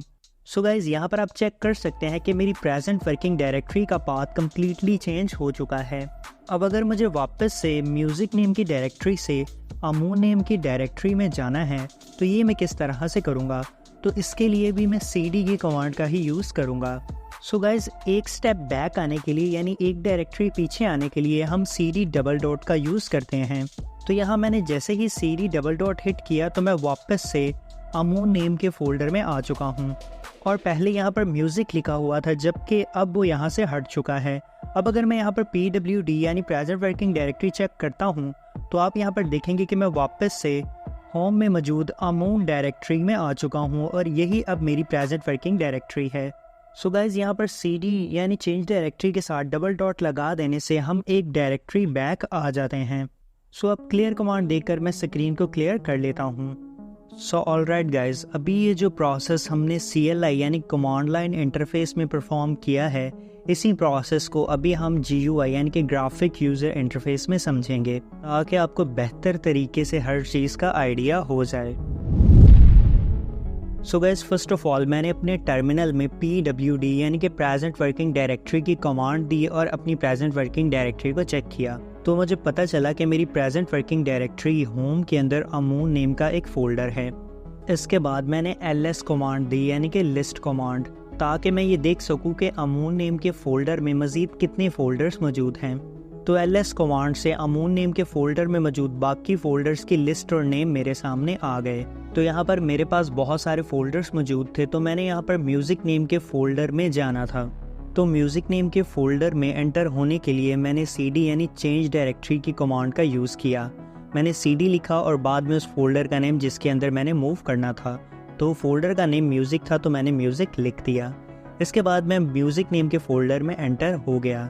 इसके बाद मैंने PWD की कमांड देकर अगेन से अपनी प्रेजेंट वर्किंग डायरेक्टरी चेक की तो मेरे सामने मेरी प्रेजेंट वर्किंग डायरेक्टरी का पाथ आ गया और मुझे ये पता चल गया कि मैं होम अमून नेम के फ़ोल्डर में मौजूद म्यूज़िक नेम के फ़ोल्डर में प्रेजेंट हूँ। इसके बाद मैंने इस फोल्डर से वापस से बाहर जाने के लिए cd डबल डॉट कमांड का यूज़ किया और इससे मैं एक फ़ोल्डर बैक आ गया। सो आई होप गाइज़ आपको इस GUI मोड में तमाम चीज़ों का आइडिया हो चुका होगा कि CLI यानी कि कमांड लाइन इंटरफेस में ये तमाम प्रोसेस किस तरह से वर्क किया था और अब आपको हर सिंगल कमांड का भी बेहतर तरीके से आइडिया हो चुका होगा। अब गाइज़ हम यहाँ पर मज़ीद cd यानी चेंज डायरेक्टरी की कमांड को समझते हैं। तो यहाँ पर मैंने PWD करके अपनी लोकेशन चेक की तो यहाँ पर अभी मेरी प्रेजेंट वर्किंग डायरेक्टरी अमून है। सो यहाँ पर मैं ls यानी लिस्ट की कमांड देकर अपने फ़ोल्डर्स चेक करता हूँ तो यहाँ पर गाइज़ मेरे सामने तमाम फ़ोल्डर्स आ चुके हैं। सो अभी गाइज़ हम म्यूज़िक वाले फ़ोल्डर के अंदर गए थे, अब हम यहाँ पर डेस्कटॉप वाले फ़ोल्डर में मूव करेंगे। सो गाइज़ यहाँ पर डेस्कटॉप वाले फ़ोल्डर में जैसे ही हम आएंगे तो हम इसमें जो भी एक्टिविटी करेंगे वो हमारे इस डेस्कटॉप पर शो होगी। तो चलिए इसे ज़रा प्रैक्टिकली देख लेते हैं। तो यहाँ डेस्कटॉप वाले फ़ोल्डर में मूव करने के लिए cd यानी चेंज डायरेक्टरी की कमांड, तो यहाँ डेस्कटॉप फ़ोल्डर में D कैपिटल है इसलिए हम यहाँ पर D कैपिटल ही लिखेंगे। इसके बाद जैसे ही हम एंटर हिट करेंगे तो हम यहाँ पर डेस्कटॉप वाले फ़ोल्डर में मूव कर चुके हैं। सो आप यहाँ पर देख सकते हैं यहाँ /डेस्कटॉप लिखा हुआ आ चुका है और अगर हम ऊपर भी देखें तो यहाँ पर भी डेस्कटॉप लिखा हुआ आ चुका है। तो अब अगर मैं अपनी प्रेजेंट वर्किंग डायरेक्टरी चेक करता हूँ तो आप यहाँ पर देख सकते हैं कि अमून नेम के अंदर जो डेस्कटॉप का फोल्डर है मैं उसके अंदर आ चुका हूँ और डेस्कटॉप अभी के वक्त में मेरी प्रेजेंट वर्किंग डायरेक्टरी बन चुकी है। तो अब मैं डेस्कटॉप में जो भी एक्टिविटी करूँगा वो मुझे मेरे डेस्कटॉप यानी मेरी स्क्रीन पर शो होगी। सो अभी मैं यहाँ पर ls कमांड देकर एंटर हिट करता हूँ तो यहाँ पर आप देख सकते हैं कि कुछ भी शो नहीं हुआ है। तो इसका मतलब ये है कि डेस्कटॉप पे कोई भी फाइल या कोई भी फोल्डर मौजूद नहीं है। बट गाइस अगर हम फिजिकली अपने डेस्कटॉप पर जाकर देखें तो आप यहाँ पर देख सकते हैं कि हमारे डेस्कटॉप पर होम नेम से एक आइकन मौजूद है और ट्रैश यानी रिसाइकल बिन का एक आइकन मौजूद है। सो गाइस ls कमांड हमें कभी भी ये आइकन शो नहीं करेगी, वो जस्ट हमें फाइल और फोल्डर्स दिखाती है। इसलिए ls कमांड देने से यहाँ पर डेस्कटॉप में कुछ भी शो नहीं हुआ है। सो अब हम यहाँ पर डेस्कटॉप पर न्यू फोल्डर्स बनाते हैं और हम ये जानते हैं कि किस तरह से न्यू डायरेक्टरीज यानी कि न्यू फोल्डर्स बनाए जाते हैं। तो यहाँ मैं क्लियर कमांड देकर सबसे पहले स्क्रीन को क्लियर कर लेता हूँ। सो ऑलराइट गाइज, अभी मेरी प्रेजेंट वर्किंग डायरेक्टरी आप यहाँ पर देख सकते हैं कि डेस्कटॉप है। तो यहाँ पर अभी हम जो भी एक्टिविटी करेंगे वो हमारे डेस्कटॉप पर ही परफॉर्म होगी। तो यहाँ पर अब हम न्यू डायरेक्टरीज यानी कि न्यू फोल्डर्स बनाना सीखेंगे। तो न्यू फोल्डर बनाने के लिए हम mkdir यानी मेक डायरेक्टरी की कमांड देते हैं। इसके बाद हम फोल्डर का एक नेम रखते हैं। तो इस तरह से हमारी डायरेक्टरी या हमारा फोल्डर बन जाता है। चलिए तो इसे प्रैक्टिकली देख लेते हैं। सो गाइज यहाँ पर फर्स्ट ऑफ ऑल हम mkdir यानी मेक डायरेक्टरी की कमांड एंटर करेंगे। देन हम उस डायरेक्टरी का एक नेम रखेंगे। तो आप यहाँ पर कोई सा भी नेम सेट कर सकते हैं। तो यहाँ पर मैं YouTube के नेम से एक डायरेक्टरी या एक फ़ोल्डर बनाने लगा हूँ। नेम रख लेने के बाद मैं जैसे ही एंटर हिट करूँगा तो मेरा एक न्यू फोल्डर बन चुका होगा। अब अगर यहाँ मैं ls करता हूँ सो गाइज आप यहाँ पर चेक कर सकते हैं कि YouTube के नेम से अब एक न्यू डायरेक्टरी या एक न्यू फोल्डर बन चुका है। अब गाइज हम इस फोल्डर को GUI यानी कि ग्राफिक यूज़र इंटरफेस में भी देख लेते हैं, जो कि हमारे डेस्कटॉप पर ही बना है। सो ऑलराइट गाइज आप यहाँ पर चेक कर सकते हैं कि YouTube के नेम से एक न्यू फोल्डर मेरे डेस्कटॉप पर बन चुका है। अब गाइज हम एक ही बार में मल्टीपल फोल्डर्स भी बना सकते हैं, जैसे कि हम सिंपल mkdir की कमांड इंटर करेंगे और यहाँ पर हमने जितने फोल्डर्स बनाने हैं उन तमाम फोल्डर्स के नेम रख देंगे, जैसे कि एक फ़ोल्डर ABC के नाम से और दूसरा फ़ोल्डर XYZ के नाम से। जस्ट आपने फ़ोल्डर्स के नेम के दरमियान स्पेस एंटर करनी है और आप जितने मर्ज़ी चाहें उतने फ़ोल्डर्स बना सकते हैं। तो यहाँ पर अभी के वक्त में मैंने 2 न्यू फ़ोल्डर्स मज़ीद बना लिए हैं, एक फ़ोल्डर ABC और दूसरा XYZ। अब अगर यहाँ मैं LS करता हूँ तो यहाँ पर मेरे पास डेस्कटॉप पर 3 फ़ोल्डर्स बन चुके हैं, पहला ABC, दूसरा XYZ और तीसरा YouTube नेम का फ़ोल्डर। अब अगर हम यहाँ पर GUI यानी ग्राफिक यूज़र इंटरफेस में भी अपने डेस्कटॉप पर जाकर देखेंगे तो ये तीनों फोल्डर्स वहाँ पर मौजूद हैं। सो आई होप गाइज आपको ये कम्प्लीटली आइडिया हो चुका होगा कि किस तरह से CLI यानी कि कमांड लाइन इंटरफेस का यूज़ करके न्यू फोल्डर्स बनाए जाते हैं। अब गाइज हम यहाँ पर एक फैक्ट को जान लेते हैं। अब गाइज हमारे पास CLI यानी कि command line interface fastly work करता है कंपैरेटिवली GUI मोड के। हम जब ग्राफिक यूज़र इंटरफेस में न्यू फोल्डर्स बनाते हैं या फोल्डर्स के अंदर मूव करते हैं तो हमें बहुत ज़्यादा टाइम लग जाता है, जबकि CLI यानी कि कमांड लाइन इंटरफेस में हम बड़ी आसानी से जस्ट एक सिंगल कमांड देकर जितने चाहे उतने फोल्डर्स जस्ट कुछ सेकंड्स में ही बना सकते हैं। सो गाइज हमारे पास जो GUI मोड होता है वो स्लो वर्क करता है, जबकि CLI मोड ज़्यादा फास्ट और एफिशिएंट होता है।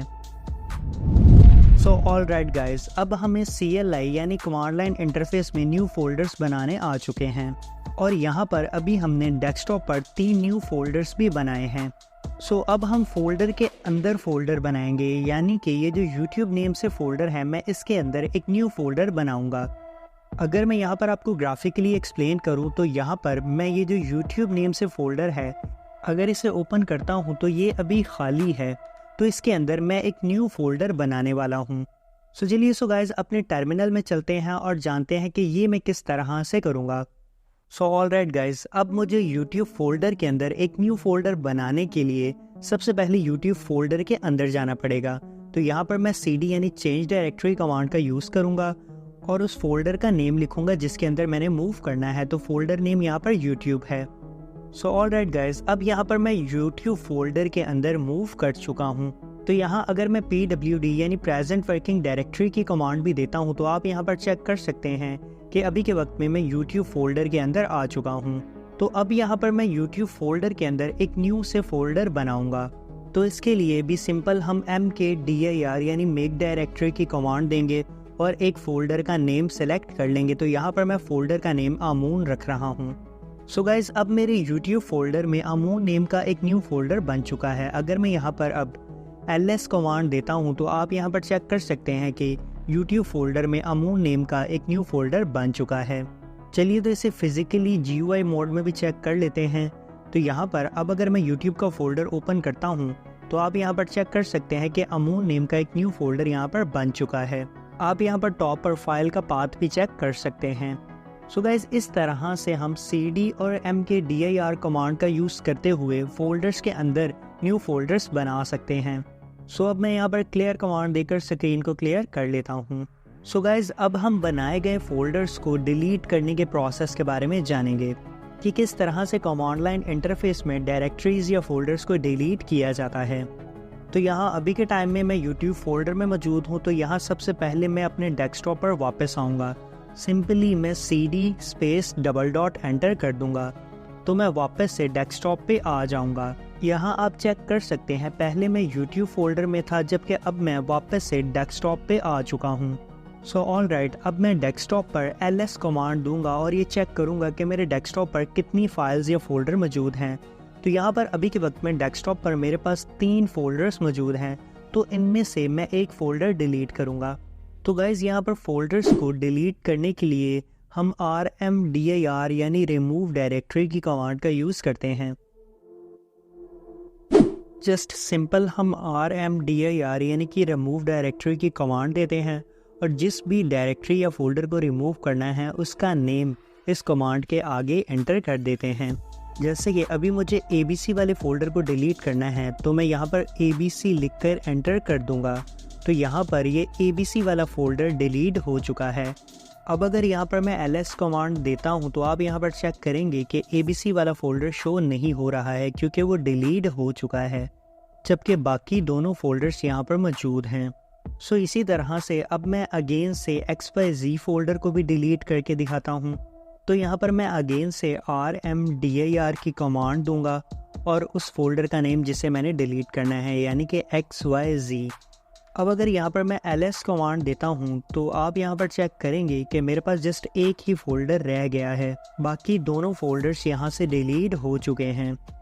हम यहाँ पर जिस तरह से मेक डायरेक्टरी की कमांड देकर मल्टीपल फ़ोल्डर्स बना रहे थे, इसी तरह से रिमूव डायरेक्टरी की कमांड देकर मल्टीपल फ़ोल्डर्स को एक ही बार में डिलीट भी कर सकते हैं। सो गाइस, अगर फिज़िकली GUI मोड में भी जाकर देखें तो यहाँ पर से दोनों फ़ोल्डर्स डिलीट हो चुके हैं और अभी के वक्त में यहाँ पर जस्ट एक लास्ट फ़ोल्डर बच चुका है। तो अब मैं यहाँ पर क्लियर कमांड देकर स्क्रीन को क्लियर कर लेता हूँ। सो गाइज़, अभी के टाइम पे हमारी प्रेजेंट वर्किंग डायरेक्टरी डेस्कटॉप है और डेस्कटॉप पर जस्ट एक यूट्यूब नाम का फ़ोल्डर मौजूद है। सो गाइज़, अब की बार अगर मैं यहाँ पर RMDIR यानी कि रिमूव डायरेक्टरी की कमांड देकर इस यूट्यूब के फ़ोल्डर को डिलीट करना चाहूँगा तो आप यहाँ पर देखेंगे कि ये फ़ोल्डर डिलीट नहीं होगा और यहाँ पर मेरे सामने एक एरर शो हो रहा है, डायरेक्टरी नॉट एम्प्टी, यानी कि मैं जिस फ़ोल्डर को डिलीट करना चाहता हूँ, जिस डायरेक्टरी को डिलीट करना चाहता हूँ वो खाली नहीं है। सो गाइस, अगर आपको याद हो तो हमने यूट्यूब फ़ोल्डर के अंदर अमून नेम का एक न्यू फ़ोल्डर बनाया था, इसलिए हमें ये एरर आया है। और यहाँ पर पहले वाले दोनों फ़ोल्डर्स इसीलिए डिलीट हुए क्योंकि वो दोनों खाली थे, उनके अंदर कोई भी डाटा नहीं था, जबकि ये फ़ोल्डर खाली नहीं था, इसीलिए हमें ये एरर शो हुआ है। अब गाइस, इस तरह की डायरेक्टरीज़ या इस तरह के फ़ोल्डर्स जिनके अंदर कोई डाटा मौजूद हो, कोई फ़ाइल, कोई फ़ोल्डर या कोई मीडिया मौजूद हो, इस तरह के फ़ोल्डर्स को डिलीट करने के लिए हम RM-R कमांड का यूज़ करते हैं। अब अगर ये कमांड देकर मैं YouTube के फ़ोल्डर को डिलीट करूँगा तो वो बड़ी आसानी से डिलीट हो जाएगा और अब की बार हमें किसी भी किस्म का एरर भी शो नहीं हुआ है। तो अब अगर मैं ls करता हूँ तो यहाँ पर आप देख सकते हैं कि कुछ भी शो नहीं हुआ है, यानी कि डेस्कटॉप पर जो YouTube नेम से फ़ोल्डर था वो डिलीट हो चुका है। अगर हम फिज़िकली भी अपने डेस्कटॉप पर जाकर चेक करें तो यहाँ पर अब वो फ़ोल्डर मौजूद नहीं है, वो यहाँ से डिलीट हो चुका है। सो गाइज़, ऐसे फ़ोल्डर जिनके अंदर कोई फ़ाइल या कोई एक्स्ट्रा फ़ोल्डर या कोई मीडिया मौजूद हो, ऐसे फ़ोल्डर्स या ऐसी डायरेक्टरीज़ को डिलीट करने के लिए हम RM-R की कमांड का यूज़ करते हैं। और ऐसे फ़ोल्डर्स जो कि खाली हों, जिनके अंदर कोई भी मीडिया मौजूद ना हो, उन्हें डिलीट करने के लिए हम सिंपली RMDIR की कमांड का यूज़ करते हैं। सो आई होप आपको इस चीज़ का बेहतर तरीके से आइडिया हो चुका होगा। सो अब मैं यहाँ पर अपनी स्क्रीन को क्लियर कर लेता हूँ। सो ऑलराइट गाइज, अब हम यहाँ पर पेरेंट डायरेक्टरी के कॉन्सेप्ट को समझेंगे। तो यहाँ पर फर्स्ट ऑफ ऑल मैं डेस्कटॉप के ऊपर एक न्यू फोल्डर बनाता हूँ। तो यहाँ पर मैं MKDIR यानी मेक डायरेक्टरी की कमांड दूंगा और फोल्डर का नेम रखूँगा। तो यहाँ पर मैं फ़ोल्डर का नेम न्यू फोल्डर रख लेता हूँ। फ़ोल्डर का नेम रख लेने के बाद यहाँ पर मैं एंटर हिट करता हूँ। सो गाइस, डेस्कटॉप पर न्यू फोल्डर के नाम से एक फ़ोल्डर क्रिएट हो चुका है। तो यहाँ अब मैं ls यानी कि लिस्ट कमांड देकर एंटर करता हूँ। सो गाइस, यहाँ पर आप चेक कर सकते हैं कि डेस्कटॉप पर न्यू फोल्डर के नाम से एक फ़ोल्डर क्रिएट हो चुका है। तो अगर हम फिज़िकली भी अपने डेस्कटॉप पर जाकर देखें तो यहाँ पर आप चेक करेंगे कि न्यू फोल्डर के नाम से एक फ़ोल्डर क्रिएट हो चुका है। सो ऑलराइट गाइस, अब मैं इस न्यू फोल्डर के अंदर मूव करूँगा। तो इसके लिए यहाँ पर मैं CD यानी चेंज डायरेक्टरी की कमांड का यूज़ करूँगा। तो यहाँ पर मैं CD और उस फोल्डर का नेम जिसके अंदर मैंने मूव करना है यानी कि न्यू फोल्डर, और यहाँ पर मैं एंटर हिट कर दूँगा। सो गाइस, अब अगर यहाँ पर मैं PWD यानी प्रेजेंट वर्किंग डायरेक्टरी को चेक करता हूँ तो आप यहाँ पर देख सकते हैं कि मेरी प्रेजेंट वर्किंग डायरेक्टरी चेंज हो चुकी है और अभी मैं न्यू फोल्डर के अंदर मौजूद हूँ। तो अब मैं जो भी न्यू एक्टिविटी परफॉर्म करूँगा वो डेस्कटॉप पर मौजूद इसी न्यू फोल्डर के अंदर परफॉर्म होगी। सो गाइज़, अब अगर आप यहाँ पर देखें तो यहाँ पर हमारे पास जो न्यू फोल्डर है वो हमारे इस डेस्कटॉप फोल्डर में मौजूद है। तो यहाँ पर न्यू फोल्डर का जो पेरेंट फोल्डर है वो डेस्कटॉप ही है। और न्यू फोल्डर एक तरह का चाइल्ड फोल्डर है जो कि डेस्कटॉप में मौजूद है। तो अब हमारे पास यहाँ पर जो कॉन्सेप्ट है वो ये है कि अगर मुझे किसी फोल्डर को डिलीट करना है तो मुझे पहले उसके पेरेंट फोल्डर में जाना पड़ेगा। जैसे कि अभी हमारे केस में अगर मुझे अब इस न्यू फोल्डर को डिलीट करना है तो मुझे इसके लिए पहले इसके पेरेंट फोल्डर यानी डेस्कटॉप पर जाना पड़ेगा। बट अभी आप देख सकते हैं कि मैं अभी डेस्कटॉप पर नहीं हूँ, न्यू फोल्डर के अंदर मौजूद हूँ। तो यहाँ अगर अभी मैं रिमूव डायरेक्टरी की कमांड देकर फोल्डर का नेम लिखता हूँ और इस फोल्डर को डिलीट करने की कोशिश करता हूँ तो आप यहाँ पर देखेंगे कि मुझे एक एरर फेस करना पड़ेगा। सो गाइज यहाँ पर ये एरर मुझे इसलिए आया क्योंकि मैं फोल्डर के अंदर जाकर फोल्डर को डिलीट करने की कोशिश कर रहा था, जबकि एक फोल्डर को डिलीट करने के लिए उसकी पेरेंट डायरेक्टरी में होना लाजमी है। तो यहाँ पर जो न्यू फोल्डर की पेरेंट डायरेक्टरी है वो डेस्कटॉप है, तो पहले मुझे डेस्कटॉप पर जाना पड़ेगा। तो एक फ़ोल्डर बैक आने के लिए यहाँ पर मैं cd कमांड का यूज़ करूँगा। सो गाइस अब अगर यहाँ पर मैं pwd की कमांड देता हूँ और अपनी प्रेजेंट वर्किंग डायरेक्टरी को चेक करता हूँ तो आप यहाँ पर देख सकते हैं कि अब मेरी प्रेजेंट वर्किंग डायरेक्टरी डेस्कटॉप है। और यहाँ अगर मैं ls की कमांड देता हूँ तो आप यहाँ पर चेक कर सकते हैं कि डेस्कटॉप के अंदर न्यू फोल्डर के नाम से एक फ़ोल्डर मौजूद है। सो गाइज अब अगर मैं यहाँ पर rmdir यानी कि रिमूव डायरेक्टरी की कमांड देकर डायरेक्टरी को डिलीट करता हूँ तो डायरेक्टरी इजीली डिलीट हो जाएगी। सो अब अगर मैं यहाँ ls करता हूँ तो आप यहाँ पर देखेंगे कि कोई भी डायरेक्टरी शो नहीं हुई है, यानी कि मेरी डायरेक्टरी डिलीट हो चुकी है। और अगर मैं फिजिकली डेस्कटॉप पर भी जाकर देखता हूँ तो यहाँ पर अब न्यू फोल्डर के नाम से कोई भी फोल्डर मौजूद नहीं रहा।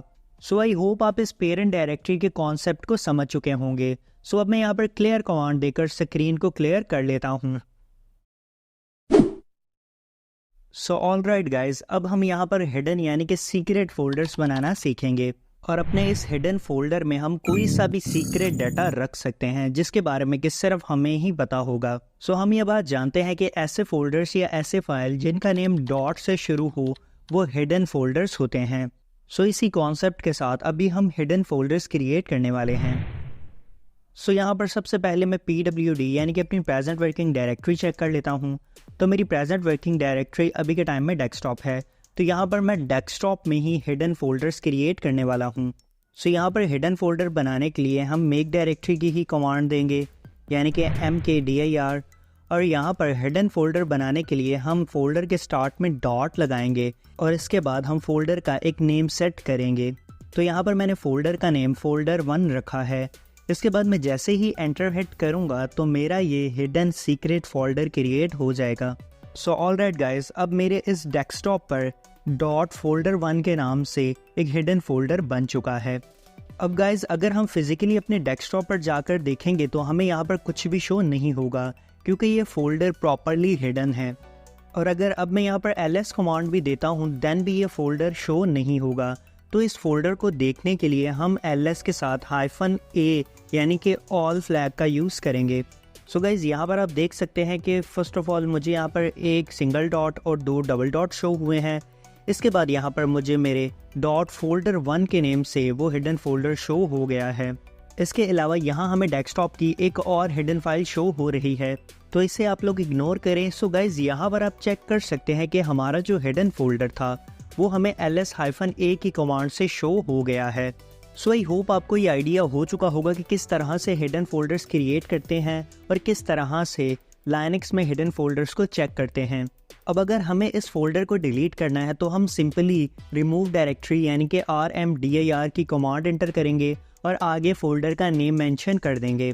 और मैं जैसे ही एंटर हिट करूँगा तो ये कमांड रन होगी और मेरा ये हिडन फोल्डर डिलीट हो जाएगा। अब अगर मैं यहाँ पर ls-a की कमांड देता हूँ तो आप यहाँ पर चेक करेंगे कि मुझे ये फ़ोल्डर यहाँ पर अगेन से शो नहीं होगा क्योंकि ये फ़ोल्डर डिलीट हो चुका है। पहले जब मैंने ls-a की कमांड दी तो ये फ़ोल्डर शो हो रहा था, जबकि अब ये फ़ोल्डर डिलीट हो चुका है। सो गाइज़ हम हिडन फोल्डर्स को भी नॉर्मल फोल्डर्स की तरह ही डिलीट करते हैं, बस उसके नेम के स्टार्ट में हमें डॉट लगाना होता है। तो यहाँ अब मैं स्क्रीन को क्लियर कर लेता हूँ। सो ऑलराइट गाइस अब हम यहाँ पर ये जानेंगे कि किस तरह से पहले से ही बने हुए फोल्डर्स को हाइड किया जाता है, और हम ये जानेंगे कि किस तरह से पहले से ही बने हुए फोल्डर के नेम को रीनेम किया जाता है। सो ऑलराइट गाइज, यहाँ पर फर्स्ट ऑफ ऑल मैं अपने डेस्कटॉप पर एक न्यू फोल्डर क्रिएट करने वाला हूँ। तो यहाँ पर मैं मेक डायरेक्टरी की कमांड दूंगा और यहाँ पर मैं फोल्डर का नेम सीक्रेट रखने वाला हूँ। सो लेट्स सपोज कि इस फोल्डर में मेरे कुछ इंपॉर्टेंट डॉक्यूमेंट्स रहने वाले हैं जो कि मैं चाहता हूँ कि किसी को भी शो ना हो। सो ऑलराइट, मेरे डेस्कटॉप पर सीक्रेट नेम से एक फ़ोल्डर बन चुका है। अगर मैं यहाँ ls करता हूँ तो आप यहाँ पर देख सकते हैं कि फ़ोल्डर यहाँ पर मेरे सामने आ चुका है। यहाँ पर अगर फिजिकली भी देखें तो मेरे डेस्कटॉप पर एक सीक्रेट के नाम से न्यू फोल्डर बन चुका है। सो ऑलराइट गाइज, अब मैं अपने इस सीक्रेट वाले फोल्डर में कोई ऐसी फाइल रख लेता हूँ जो कि मैं चाहता हूँ कि किसी दूसरे को ना मिले। तो यहाँ पर मेरे पास मीडिया में पिक्चर में एक स्क्रीनशॉट मौजूद है।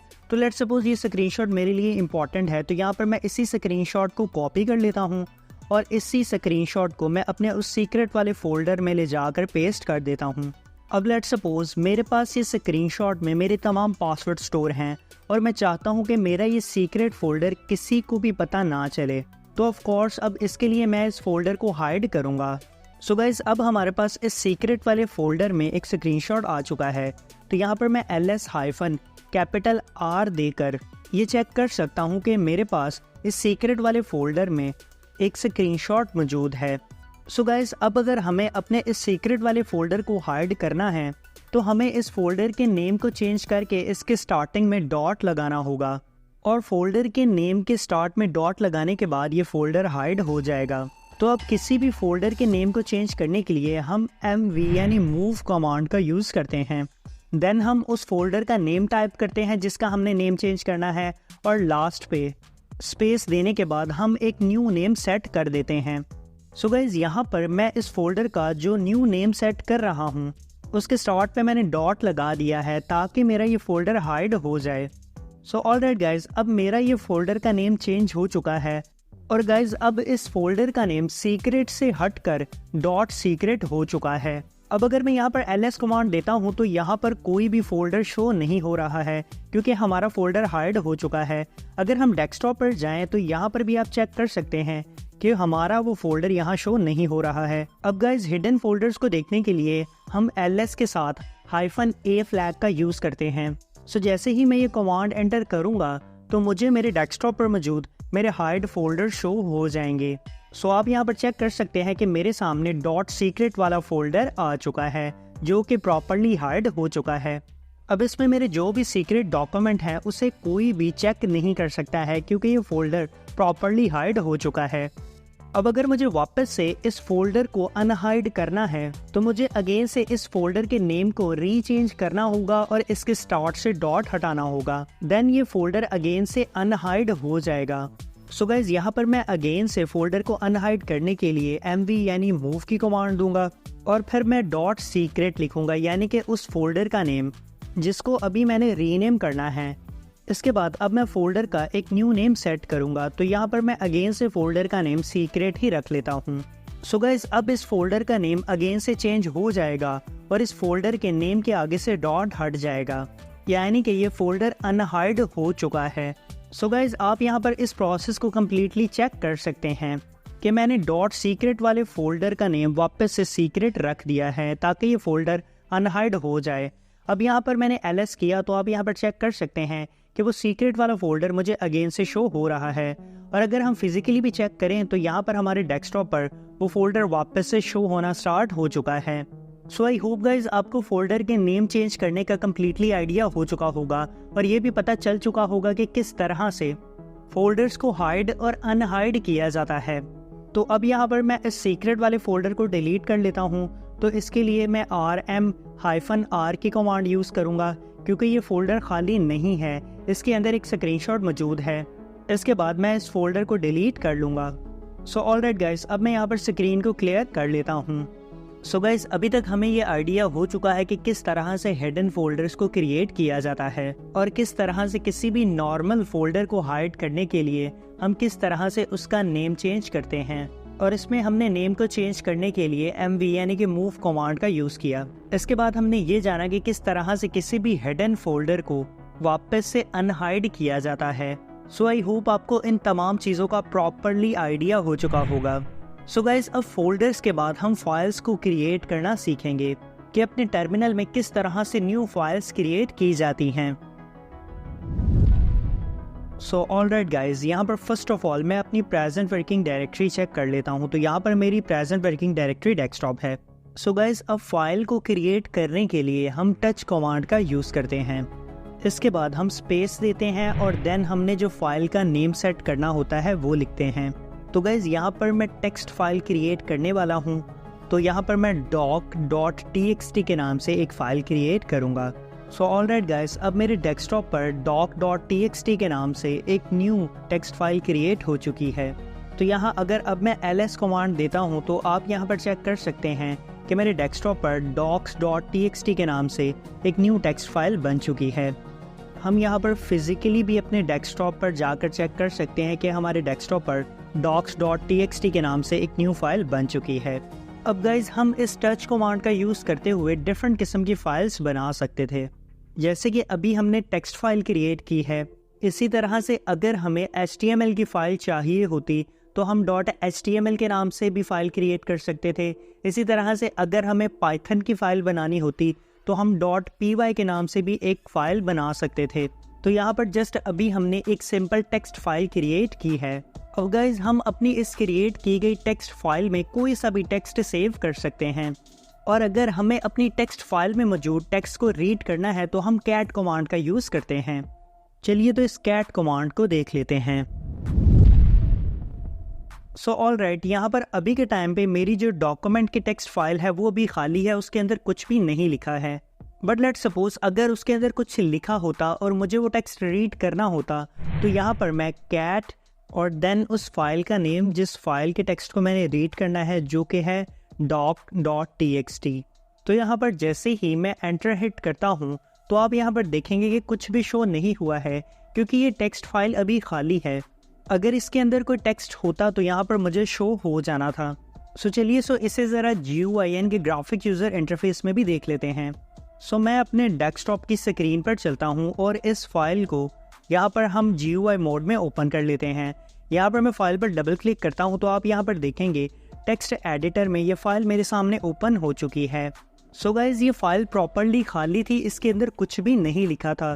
तो यहाँ पर अब मैं कोई टेक्स्ट ऐड कर लेता हूँ। तो यहाँ पर जस्ट मैंने इस टेक्स्ट फाइल में ये लिखा है हेयर इज़ माई टेक्स्ट। तो अब मैं इसे सेव कर लेता हूँ। सो ऑलराइट, अब ये टेक्स्ट यहाँ पर मेरे इस टेक्स्ट फाइल में सेव हो चुका है। अब यहाँ पर हम वापस से अपने टर्मिनल में जाएंगे और अगेन से हम इसी कैट कमांड को एंटर करेंगे।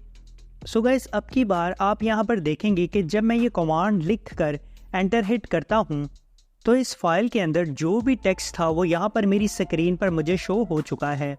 तो यहाँ पर ये कमांड रन हुई और इस कमांड के थ्रू इस फाइल में जो भी टेक्स्ट लिखा था वो यहाँ पर मेरे सामने आ चुका है।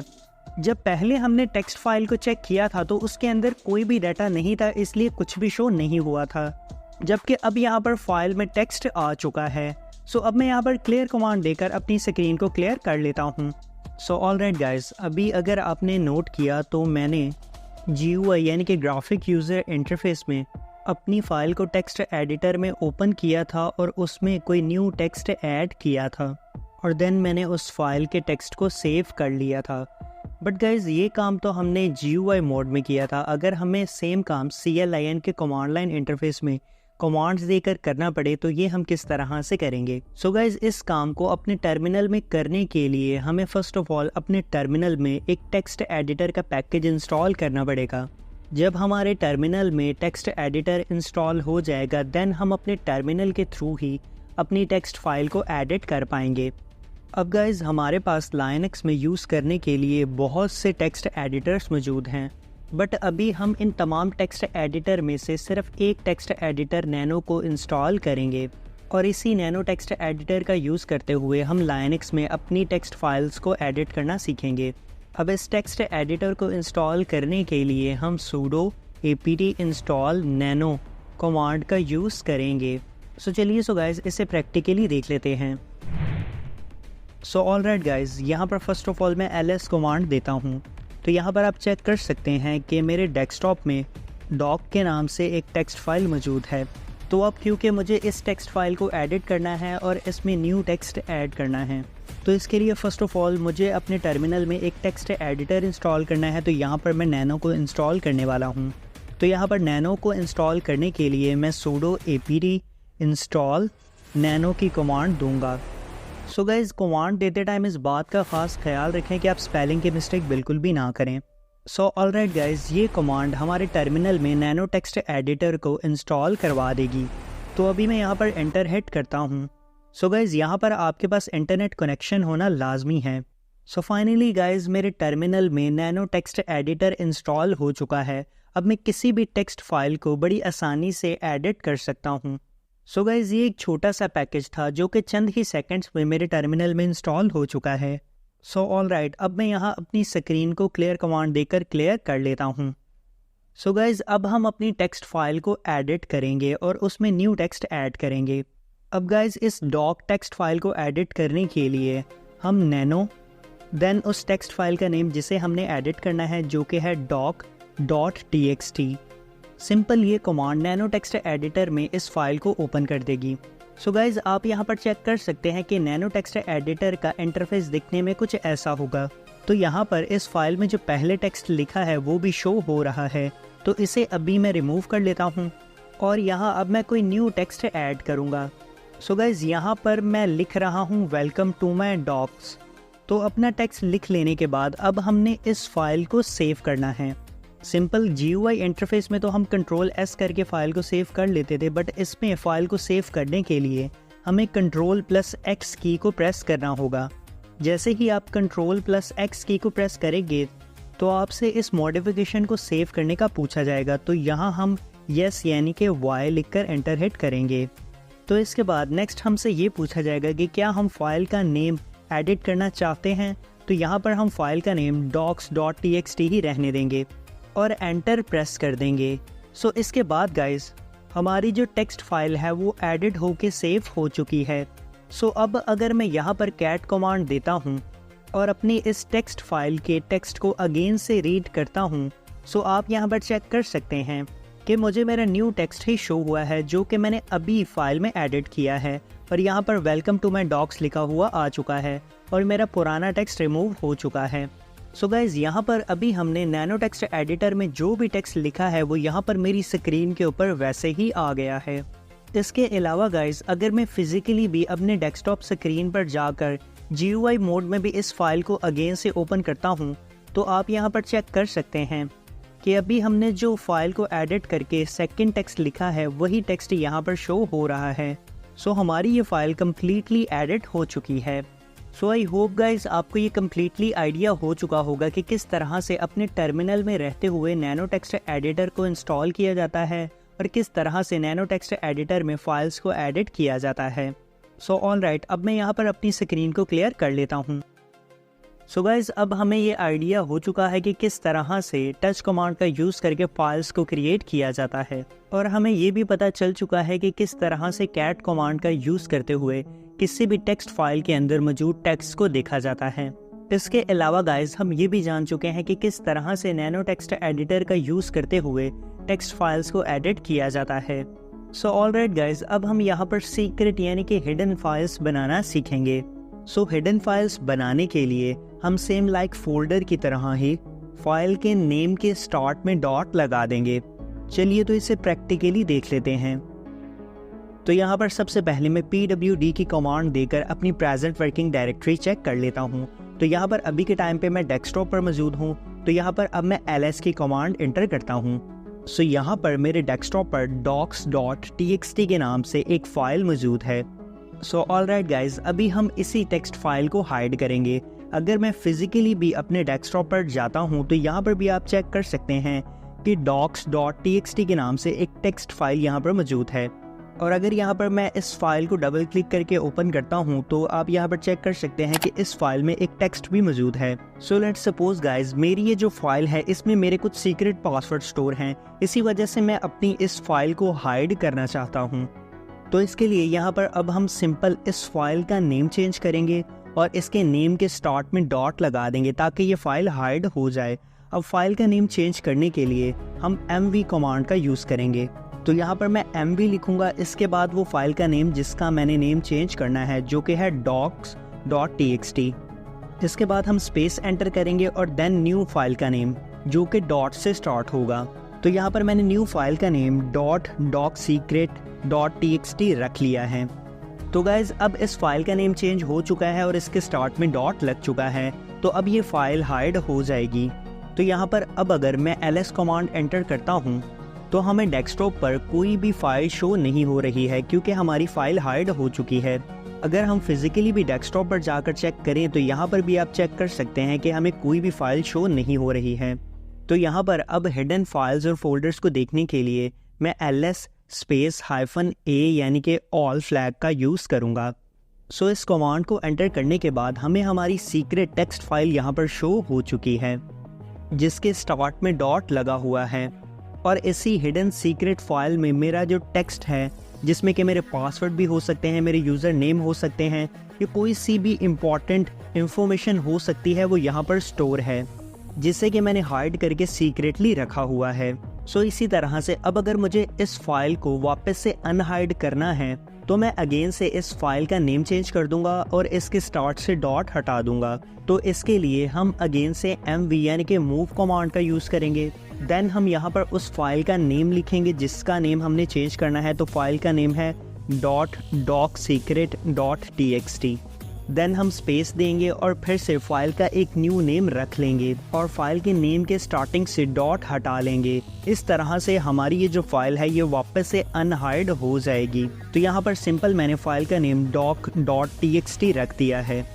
सो इसके बाद गाइज अगर मैं यहाँ पर ls की सिंपल कमांड देता हूँ तो आप यहाँ पर चेक करेंगे कि मुझे अगेन से ये डॉक फाइल डेस्कटॉप पर शो हो रही है क्योंकि अब ये फाइल अनहाइड हो चुकी है और इसके अंदर का तमाम डाटा अब कोई भी देख सकता है। और अगर अब हम फिजिकली भी अपने डेस्कटॉप पर जाकर चेक करें तो हमें ये फाइल यहाँ पर शो होगी। सो आई होप गाइज आपको ये आइडिया हो चुका होगा कि किस तरह से किसी भी फाइल को हाइड या अनहाइड किया जाता है। और यहाँ पर फोल्डर्स और फाइल को हाइड करने का तरीका बिल्कुल सेम ही है। तो अब यहाँ पर हम स्क्रीन को क्लियर कर लेते हैं। सो गाइज अब हम यहाँ पर हिस्ट्री कमांड और हिस्ट्री डिलीट के बारे में बात कर लेते हैं। सो गाइज अभी तक हमने अपने टर्मिनल में जितनी भी कमांड्स एंटर की हैं उन तमाम कमांड्स की हिस्ट्री हमारे टर्मिनल में सेव है। चलिए तो इसे प्रैक्टिकली देख लेते हैं। सो गाइज यहाँ पर अगर मैं अपने टर्मिनल में हिस्ट्री लिखकर एंटर हिट करता हूँ सो यहाँ पर मेरे सामने वो तमाम कमांड्स आ जाएंगी जो कि अभी तक मैंने अपने टर्मिनल में एंटर की थी। तो यहाँ पर आप चेक कर सकते हैं कि मैंने अपने टर्मिनल में जो जो कमांड एंटर की हैं वो तमाम की तमाम कमांड्स यहाँ पर सेव हैं और मैंने टोटल 161 कमांड्स अभी तक एंटर की हैं और हिस्ट्री कमांड ने वो तमाम कमांड्स यहाँ पर मेरे सामने शो कर दी हैं। तो अब अगर हमें अपनी ये हिस्ट्री डिलीट करनी हो या हिस्ट्री क्लियर करनी हो तो हम ये किस तरह से करेंगे। सो गाइज हिस्ट्री क्लियर करने के लिए हमें फ़र्स्ट ऑफ ऑल अपने टर्मिनल को क्लोज़ करना पड़ेगा। देन गाइज इसके बाद हम अपनी होम की फाइल्स को ओपन करेंगे। तो यहाँ पर फाइल्स को ओपन कर लेने के बाद हम टॉप राइट कॉर्नर में मौजूद इन 3 डॉट्स पर क्लिक करेंगे। देन गाइज हमने यहाँ पर शो हिडन फाइल्स को चेक इन कर लेना है। तो इसके बाद यहाँ पर मौजूद तमाम हिडन फाइल्स हमारे सामने आ जाएंगी। सो इसके बाद हमने .zsh हिस्ट्री फाइल को ढूंढना है। सो गाइज इसी zsh फाइल में हमारे टर्मिनल की तमाम हिस्ट्री सेव है। यहाँ पर वो तमाम कमांड सेव हैं जो कि अभी तक हमने अपने टर्मिनल में एंटर की थी। तो अब अगर हम चाहते हैं कि हमारी ये तमाम हिस्ट्री डिलीट हो जाए तो हम सिंपली अपनी इस .zsh हिस्ट्री फाइल को डिलीट कर देंगे। इसके बाद गाइज हमें अपनी इस .zsh की फ़ाइल को अपने ट्रैश से यानी कि रिसाइकल बिन से भी जाकर डिलीट कर देना है ताकि ये फ़ाइल परमानेंटली हमारे सिस्टम से डिलीट हो जाए। सो ऑलराइट गाइज जैसे ही आप इस फाइल को डिलीट कर देंगे और देन अगर आप अगेन से अपने टर्मिनल को ओपन करेंगे तो अब अगर हम अपने टर्मिनल में अगेन से हिस्ट्री कमांड एंटर करेंगे तो आप यहाँ पर चेक कर सकते हैं कि हमारी तमाम पुरानी हिस्ट्री क्लियर हो चुकी है। और गाइज अगर हम वापस से अपनी फाइल्स में जाते हैं तो आप यहाँ पर चेक करेंगे कि हमारी जो .zsh की फ़ाइल थी वो अगेन से क्रिएट हो चुकी है। और अगर हम इस फाइल को ओपन करते हैं तो यहाँ पर आप चेक करेंगे कि नए सिरे से हिस्ट्री सेव होना स्टार्ट हो चुकी है। सो आई होप गाइज आपको ये आइडिया हो चुका होगा कि किस तरह से अपने टर्मिनल में मौजूद कमांड की हिस्ट्री को डिलीट किया जाता है। सो अब मैं यहाँ पर अपने टर्मिनल को क्लियर कर लेता हूँ। सो ऑलराइट गाइज अब हम यहाँ पर लाइनक्स में कमांड्स के थ्रू फोल्डर्स और फाइल को एक जगह से दूसरी जगह कॉपी या मूव करने के बारे में जानेंगे। सो ऑलराइट गाइज, यहाँ पर अभी के टाइम पे मेरी प्रेजेंट वर्किंग डायरेक्टरी मेरा डेस्कटॉप है। तो यहाँ पर अभी मैं ls की कमांड एंटर करता हूँ।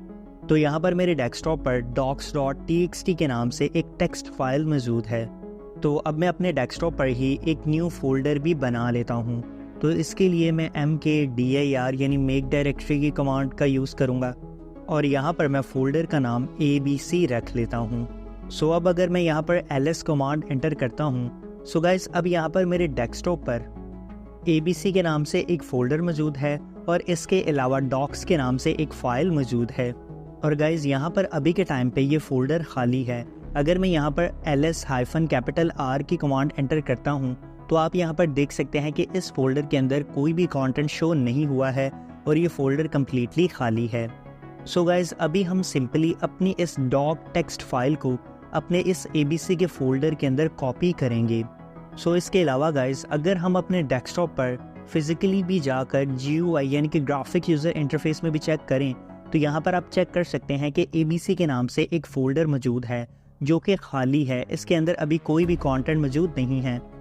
सो गाइस अभी हम अपने डेस्कटॉप पर मौजूद इस डॉक्स फाइल को अपने इस abc फोल्डर में कॉपी करने वाले हैं। सो गाइस अब यहाँ पर किसी फाइल को कॉपी करने के लिए हम cp कमांड का यूज़ करते हैं।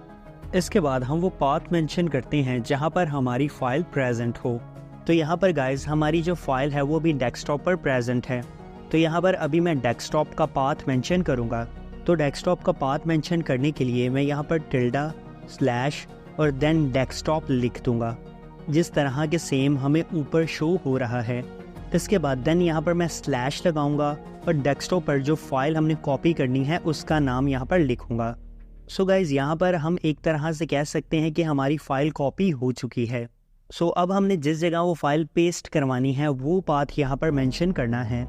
तो अब हमने तो ये कॉपी की गई फ़ाइल डेस्कटॉप पर मौजूद abc वाले फ़ोल्डर में पेस्ट करवानी है। तो यहाँ पर हम सिंपली टिल्डा/डेस्कटॉप यानी कि डेस्कटॉप का पाथ देंगे, उसके बाद स्लैश और उसके बाद डबल कोटेशन, और उन डबल कोटेशन में वो फ़ोल्डर का नेम जिसके अंदर हमने ये फ़ाइल पेस्ट करवानी है। तो यहाँ पर फ़ोल्डर का नेम abc है। इसके बाद हम लास्ट पे स्लैश लगा देंगे। तो यहाँ पर हमारी कमांड कंप्लीट हो चुकी है। यहाँ पर सिंपली सबसे पहले हमने cp यानी कि कॉपी की कमांड दी, बाद में वो पाथ मेंशन किया जिस जगह से हमने फ़ाइल कॉपी करनी थी, और लास्ट पे वो पाथ मेंशन किया जहाँ पर हमने वो फ़ाइल पेस्ट करनी है। सो गाइज़ अब मैं यहाँ पर एंटर हिट करता हूँ। सो अब हमारी ये कमांड रन हो चुकी है और हमारी फ़ाइल कॉपी हो चुकी है। सो अब अगर गाइज़ यहाँ पर मैं ls-R की कमांड एंटर करता हूँ, सो यहाँ पर मेरे पास डेस्कटॉप पर मौजूद फ़ाइल और फोल्डर आ चुकी है। सो गाइज़ यहाँ पर अब हम चेक कर सकते हैं कि हमें डेस्कटॉप पर abc वाले फ़ोल्डर में डॉक्स के नाम से एक टेक्स्ट फाइल शो हो रही है, जबकि पहले ये फ़ोल्डर खाली था और अब इस फोल्डर में डॉक्स की एक टेक्स्ट फाइल कॉपी हो चुकी है। सो ऑलराइट, अगर हम फिज़िकली अपने डेस्कटॉप पर भी जाकर चेक करते हैं और इस abc वाले फ़ोल्डर को ओपन करते हैं, सो यहाँ पर अब आप चेक कर सकते हैं कि हमारे abc वाले फ़ोल्डर में डॉक्स के नाम से एक टेक्स्ट फाइल आ चुकी है। और यहाँ पर अगर हम चेक करें तो हमारे पास डेस्कटॉप पर भी डॉक्स के नाम से एक टेक्स्ट फाइल मौजूद है। तो यही टेक्स्ट फाइल हमारे पास कॉपी हो चुकी है। तो यहाँ पर अगर मैं इन दोनों टेक्स्ट फाइल को ओपन करता हूँ तो इन दोनों में सेम टेक्स्ट ही होगा। तो गाइज़ यहाँ पर मैंने आपके सामने दोनों फाइल्स ही ओपन कर दी हैं। सो आप यहाँ पर चेक कर सकते हैं कि दोनों फाइल्स में सेम टेक्स्ट ही मौजूद है, यानी कि जो फाइल हमारे पास डेस्कटॉप पर मौजूद थी वही फाइल इस abc के फ़ोल्डर में कॉपी हुई है। सो आई होप गाइज़ यहाँ तक आपको थोड़ा बहुत ही आइडिया हो चुका होगा कि किस तरह से फाइल्स को कॉपी किया जाता है। सो ऑलराइट गाइज़, अब मैं यहाँ पर अपने टर्मिनल की स्क्रीन को क्लियर कर लेता हूँ और अब हम यहाँ पर मज़ीद कुछ प्रोफेशनल चीज़ों के बारे में बात करते हैं। सो गाइज़ अब हमारे पास ये जो डेस्कटॉप पर डॉक्स के नाम से एक टेक्स्ट फाइल मौजूद है, इस फाइल को अब हम डेस्कटॉप से कॉपी करके किसी डिफरेंट पाथ पर पेस्ट करवाएंगे। सो यहाँ पर अभी के वक्त में मैं इसे अपनी होम फाइल में मौजूद डाउनलोड फाइल्स में पेस्ट करवाने वाला हूँ। सो गाइज़ यहाँ पर हमारे पास ये डाउनलोड का फ़ोल्डर खाली है, इसके अंदर कुछ भी मौजूद नहीं है। तो यहाँ पर अब हम अपनी वो टेक्स्ट फाइल पेस्ट करेंगे जो कि हमारे डेस्कटॉप पर मौजूद है। सो ऑलराइट गाइज़, यहाँ पर फर्स्ट ऑफ ऑल मैं ls की कमांड लिख कर एंटर हिट करता हूँ। सो गाइज यहाँ पर आप चेक कर सकते हैं कि मेरे डेस्कटॉप पर docs.txt के नाम से एक टेक्स्ट फाइल मौजूद है। सो फर्स्ट ऑफ ऑल तो हम इस टेक्स्ट फाइल को कॉपी करेंगे, तो इसके लिए हम सिंपल cp की कमांड देंगे। इसके बाद नेक्स्ट हम इस फाइल का पाथ बताएंगे, तो यहाँ पर ~desktop क्योंकि ये फाइल डेस्कटॉप पर मौजूद है। इसके बाद स्लैश और लास्ट पे फाइल का नेम जो कि है docs.txt। सो यहाँ पर हमारा हाफ काम कंप्लीट हो चुका है और हमारी ये फाइल कॉपी हो चुकी है। अब हमने नेक्स्ट वो पाथ बताना है जिस जगह हमने इस फाइल को पेस्ट करना है। सो गाइस अब मैं यहाँ पर टिल्डा और स्लैश, इसके बाद हमारे उस होम फोल्डर का नेम जिसमें ये फाइल पेस्ट होगी। सो गाइस अब हमारे पास जो फोल्डर है उसका नाम डाउनलोड्स है, तो यहाँ पर हम सेम डाउनलोड्स लिख लेंगे। यहाँ पर D कैपिटल है तो हम कैपिटल ही लिखेंगे। इसके बाद हम जैसे ही एंटर हिट करेंगे तो हमारी ये फाइल डेस्कटॉप से कॉपी होकर डाउनलोड में पेस्ट हो जाएगी। अगर हम फिज़िकली भी जाकर चेक करें तो यहाँ पर अब हमारे पास डाउनलोड फोल्डर में ये डॉक की टेक्स्ट फाइल आ चुकी है। इसी तरह से गाइस अगर मुझे ये फाइल किसी और फोल्डर में पेस्ट करनी होती, जैसे कि यहाँ पर पिक्चर, म्यूज़िक, वीडियो के नाम से फ़ोल्डर हैं, तो अगर मुझे इनमें से किसी एक फ़ोल्डर में ये फ़ाइल पेस्ट करनी होती तो मैं सिंपल पेस्ट के पाथ में टिल्डा स्लैश और उस फोल्डर का नेम मेंशन कर देता जिसमें कि मैंने ये फ़ाइल पेस्ट करनी होती। तो यहाँ पर मेरे पेस्ट का पाथ डाउनलोड था, इसलिए मैंने डाउनलोड फोल्डर मेंशन किया। सो आई होप गाइज अब आपको कॉपी और पेस्ट का प्रोसीजर का कंप्लीट आइडिया हो चुका होगा। अब गाइज अगर हमारे इन होम के फोल्डर्स में भी डिफरेंट फोल्डर्स मौजूद हों तो हम देन किस तरह से कॉपी पेस्ट करेंगे। जैसे कि मेरे होम में अभी ये डाउनलोड का फोल्डर मौजूद है, तो अगर इस डाउनलोड के फोल्डर के अंदर भी कोई फोल्डर मौजूद होता देन मैं किस तरह से कॉपी पेस्ट करता। तो यहाँ पर अभी मैं एक न्यू फोल्डर बना लेता हूँ, तो यहाँ पर मैं फोल्डर का नेम XYZ रख देता हूँ। तो गाइज अब मेरे पास यहाँ पर डाउनलोड के फोल्डर में XYZ के नाम से एक न्यू फोल्डर बन चुका है। सो गाइज अब यहाँ पर प्रोसीजर को समझिएगा। अब गाइज हम सिंपली इस डाउनलोड के फोल्डर में मौजूद इस डॉक्स की फ़ाइल को कॉपी करेंगे और देन हम इस टेक्स्ट फाइल को इस XYZ फोल्डर के अंदर पेस्ट करेंगे। सो गाइज अब ये XYZ के नाम से फ़ोल्डर और ये डॉक के नाम से टेक्स्ट फाइल ये दोनों ही हमारे डाउनलोड्स में मौजूद हैं। सो चलिए इसे कॉपी पेस्ट कर लेते हैं। सो गाइज यहाँ पर हम सिंपली सबसे पहले अपने टर्मिनल में cp यानी कि कॉपी की कमांड देंगे, देन हम कॉपी का पाथ देंगे। तो यहाँ पर हमारा कॉपी का पाथ डाउनलोड ही है क्योंकि मैंने डाउनलोड फोल्डर से ही वो फाइल को कॉपी करना है। इसके बाद हम स्लैश एंटर करेंगे और देन उस फाइल का नेम जिसे हमने कॉपी करना है, फिर हम स्पेस देंगे और फिर लास्ट पे हम पेस्ट का पाथ मेंशन करेंगे जिस जगह हमने ये फ़ाइल पेस्ट करवानी है। अब गाइज हमने ये फ़ाइल डाउनलोड के फोल्डर में मौजूद एक न्यू फोल्डर XYZ में पेस्ट करवानी है। तो यहाँ पर सिंपली हम डाउनलोड्स लिखेंगे, देन हम स्लैश देंगे और फिर हम डबल कोटेशन मार्क्स और इसमें हम फोल्डर का नेम मेंशन करेंगे। तो यहाँ फोल्डर का नेम XYZ है। इसके बाद हम स्लैश लगा देंगे। तो यहाँ पर अब आप कमांड चेक कर सकते हैं, सिंपल cp की कमांड यानी कि कॉपी की कमांड, देन वो पाथ जहाँ से हमने फ़ाइल को कॉपी किया और देन लास्ट पे वो पाथ और वो फोल्डर जिसके अंदर हमने ये फ़ाइल पेस्ट करवानी है। सो गाइज अब हमारी ये फ़ाइल कॉपी हो चुकी है। अगर हम फिज़िकली भी जाकर चेक करते हैं तो आप यहाँ पर देखेंगे कि हमारे पास जो डाउनलोड के नाम से फ़ोल्डर था उसमें जो हमने XYZ के नाम से न्यू फोल्डर बनाया था उसमें हमारी ये फ़ाइल कॉपी हो चुकी है। सो आई होप गाइज अब यहाँ तक आपको कॉपी और पेस्ट का कम्प्लीटली आइडिया हो चुका होगा। अब अगर मैं इस फाइल को ओपन भी करता हूँ तो आप यहाँ पर चेक कर सकते हैं कि सेम फाइल सेम टेक्स्ट के साथ हमारे पास कॉपी हुई है। सो गाइस कॉपी के बाद अब हम मूव करने के प्रोसीजर के बारे में जानेंगे कि अगर हमें कोई फ़ाइल एक जगह से दूसरी जगह मूव करनी है तो ये हम किस तरह से करेंगे। सो ऑलराइट गाइस अब फाइल को एक पाथ से दूसरे पाथ में मूव करने के लिए हम mv कमांड का यूज़ करते हैं। mv लिखने के बाद हम स्पेस एंटर करते हैं, देन हम वो पाथ मेंशन करते हैं जहां से हमने फ़ाइल को कॉपी करना हो। सो गाइस यहाँ पर अभी मैं अपने डेस्कटॉप पर मौजूद इस डॉक की टेक्स्ट फाइल को कॉपी करने वाला हूँ और इस फाइल को हम यहाँ से मूव करके अपने होम फोल्डर के इस म्यूज़िक नाम के फ़ोल्डर में पेस्ट करेंगे। बल्कि हम म्यूज़िक नेम के फ़ोल्डर में भी एक न्यू फ़ोल्डर बना लेते हैं और हम उसमें ये फ़ाइल लाकर पेस्ट करेंगे। सो यहाँ पर मैं एक न्यू फ़ोल्डर क्रिएट कर लेता हूँ जिसका नाम मैं 123 रख लेता हूँ। सो यहाँ पर अब हमारे पास म्यूज़िक में 123 के नाम से एक न्यू फ़ोल्डर बन चुका है। सो गाइज़, अब सिंपली हम अपने टर्मिनल में चलते हैं और फाइल को मूव करते हैं। सो अब हम यहाँ पर वो पाथ मेंशन करेंगे जहाँ से हमने फ़ाइल को मूव करना है। तो यहाँ हम डेस्कटॉप से फ़ाइल को मूव करने वाले हैं, तो इसलिए यहाँ पर हम डेस्कटॉप का पाथ लेंगे। इसके बाद देन हम स्लैश और लास्ट पे फाइल का नेम जो कि है doc.txt। इसके बाद हम स्पेस एंटर करेंगे। देन हम वो पाथ पुट करेंगे जहाँ पर हमने इस फाइल को पेस्ट करना है। तो गाइज़, यहाँ पर हमारा वो पाथ म्यूज़िक नेम का फ़ोल्डर है। तो म्यूज़िक का M कैपिटल है, तो हम यहाँ पर M कैपिटल ही एंटर करेंगे। सो यहाँ पर मैं टिल्डा साइन लगाऊंगा, देन स्लैश, उसके बाद यहाँ पर मैं उस फोल्डर का नेम यानी म्यूज़िक लिख लूँगा। इसके बाद म्यूज़िक फ़ोल्डर में भी 123 के नाम से एक फ़ोल्डर है, हम उसके अंदर ये फ़ाइल पेस्ट करने वाले हैं। सो यहाँ पर मैं स्लैश, देन डबल कोटेशन, उसके बाद फ़ोल्डर का नेम जो था 123, इसके बाद लास्ट पे स्लैश।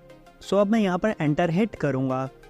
सो ऑलराइट गाइज, अब हमारे पास डेस्कटॉप पर जो डॉक के नाम से टेक्स्ट फाइल थी वो यहाँ से मूव हो चुकी है और वो फाइल अब हमारे पास इस म्यूज़िक फ़ोल्डर में मौजूद 123 फ़ोल्डर में आ चुकी है। सो गाइज, यहाँ पर हमने फाइल्स को कॉपी और मूव करने के कंप्लीट प्रोसेस के बारे में जान लिया है कि लाइनक्स में किस तरह से फाइल्स को कॉपी और मूव किया जाता है। सो आई होप आपको हर चीज़ का कम्प्लीटली आइडिया हो चुका होगा। सो अब मैं यहाँ पर अपनी स्क्रीन को क्लियर कमांड देकर क्लियर कर लेता हूँ।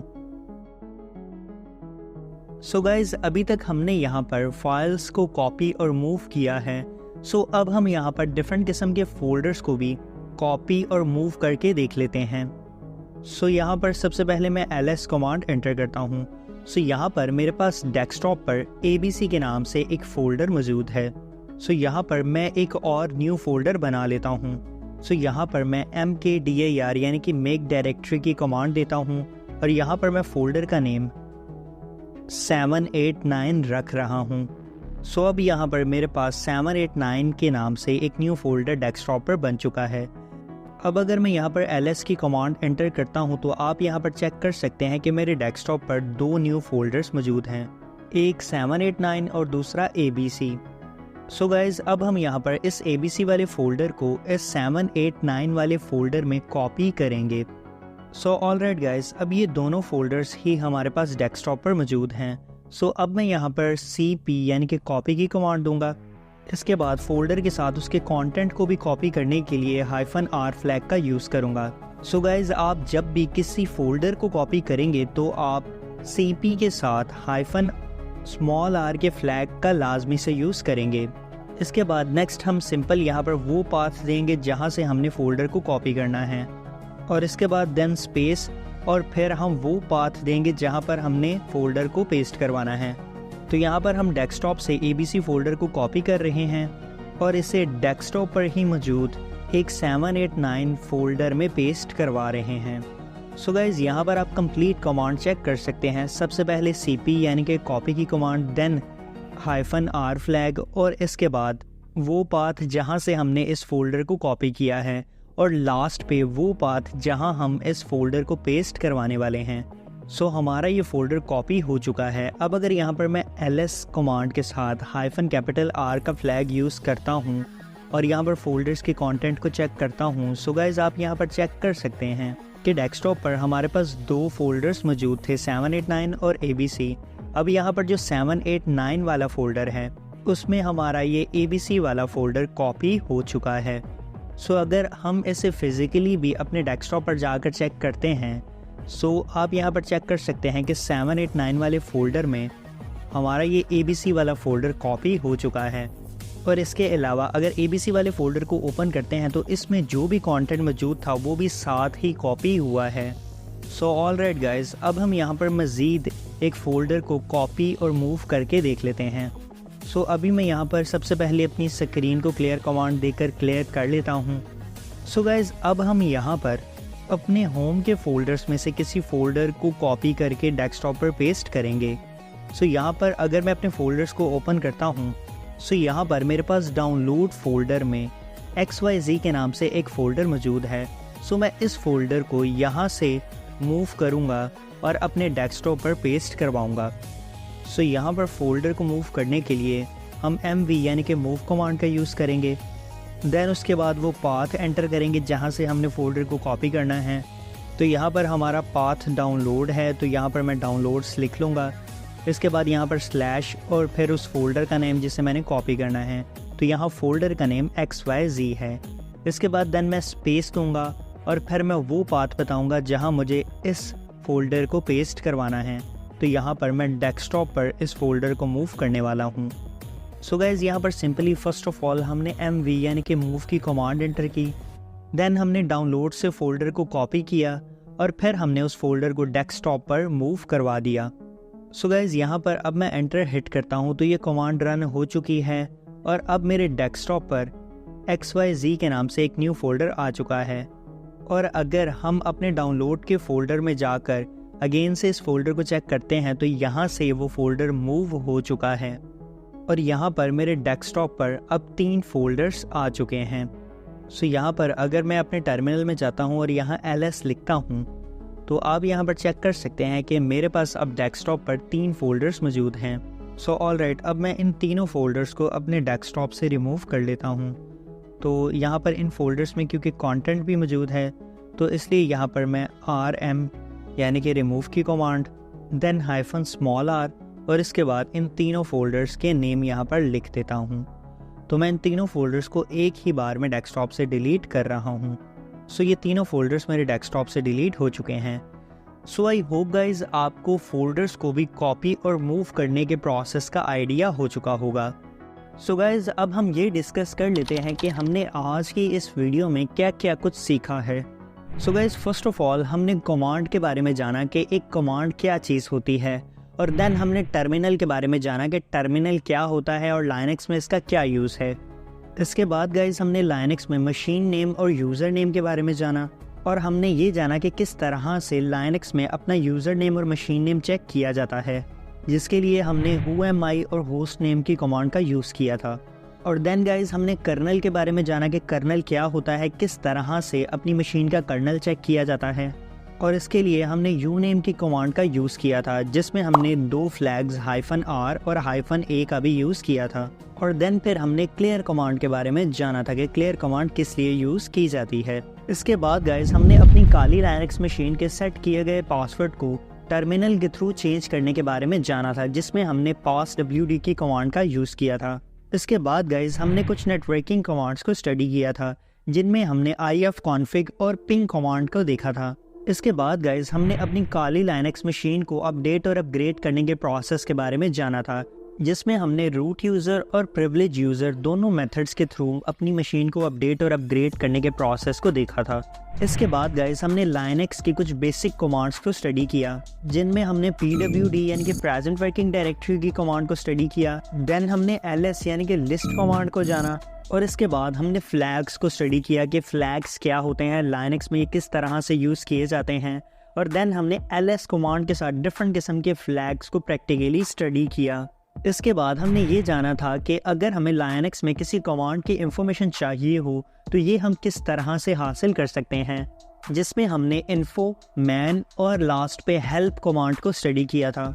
इसके बाद गाइस हमने लाइनक्स में हिडन फाइल्स और हिडन फोल्डर्स के कॉन्सेप्ट को समझा था और ये जाना था कि डॉट फाइल्स और डॉट फोल्डर्स क्या होते हैं, और हमने ये जाना था कि किस तरह से लाइनक्स में ls के साथ -a फ्लैग का यूज़ करके हिडन फाइल्स और हिडन फोल्डर्स को चेक किया जाता है। इसके बाद गाइज नेक्स्ट हमने फोल्डर्स और डायरेक्टरीज को बनाने के प्रोसेस के बारे में जाना था जिसमें हमने mkdir कमांड का यूज़ किया था। और देन हमने बनाई गई डायरेक्टरीज या बनाए गए फोल्डर्स को डिलीट करने के प्रोसेस के बारे में जाना था जिसमें हम खाली फोल्डर्स को डिलीट करने के लिए rmdir यानी कि रिमूव डायरेक्टरी की कमांड का यूज़ कर रहे थे। और इसके अलावा ऐसे फोल्डर्स जिनमें कि कोई कंटेंट मौजूद हो या कोई फाइल या कोई फोल्डर मौजूद हो, उन फोल्डर्स को डिलीट करने के लिए हम rm के साथ -r फ्लैग का यूज़ कर रहे थे।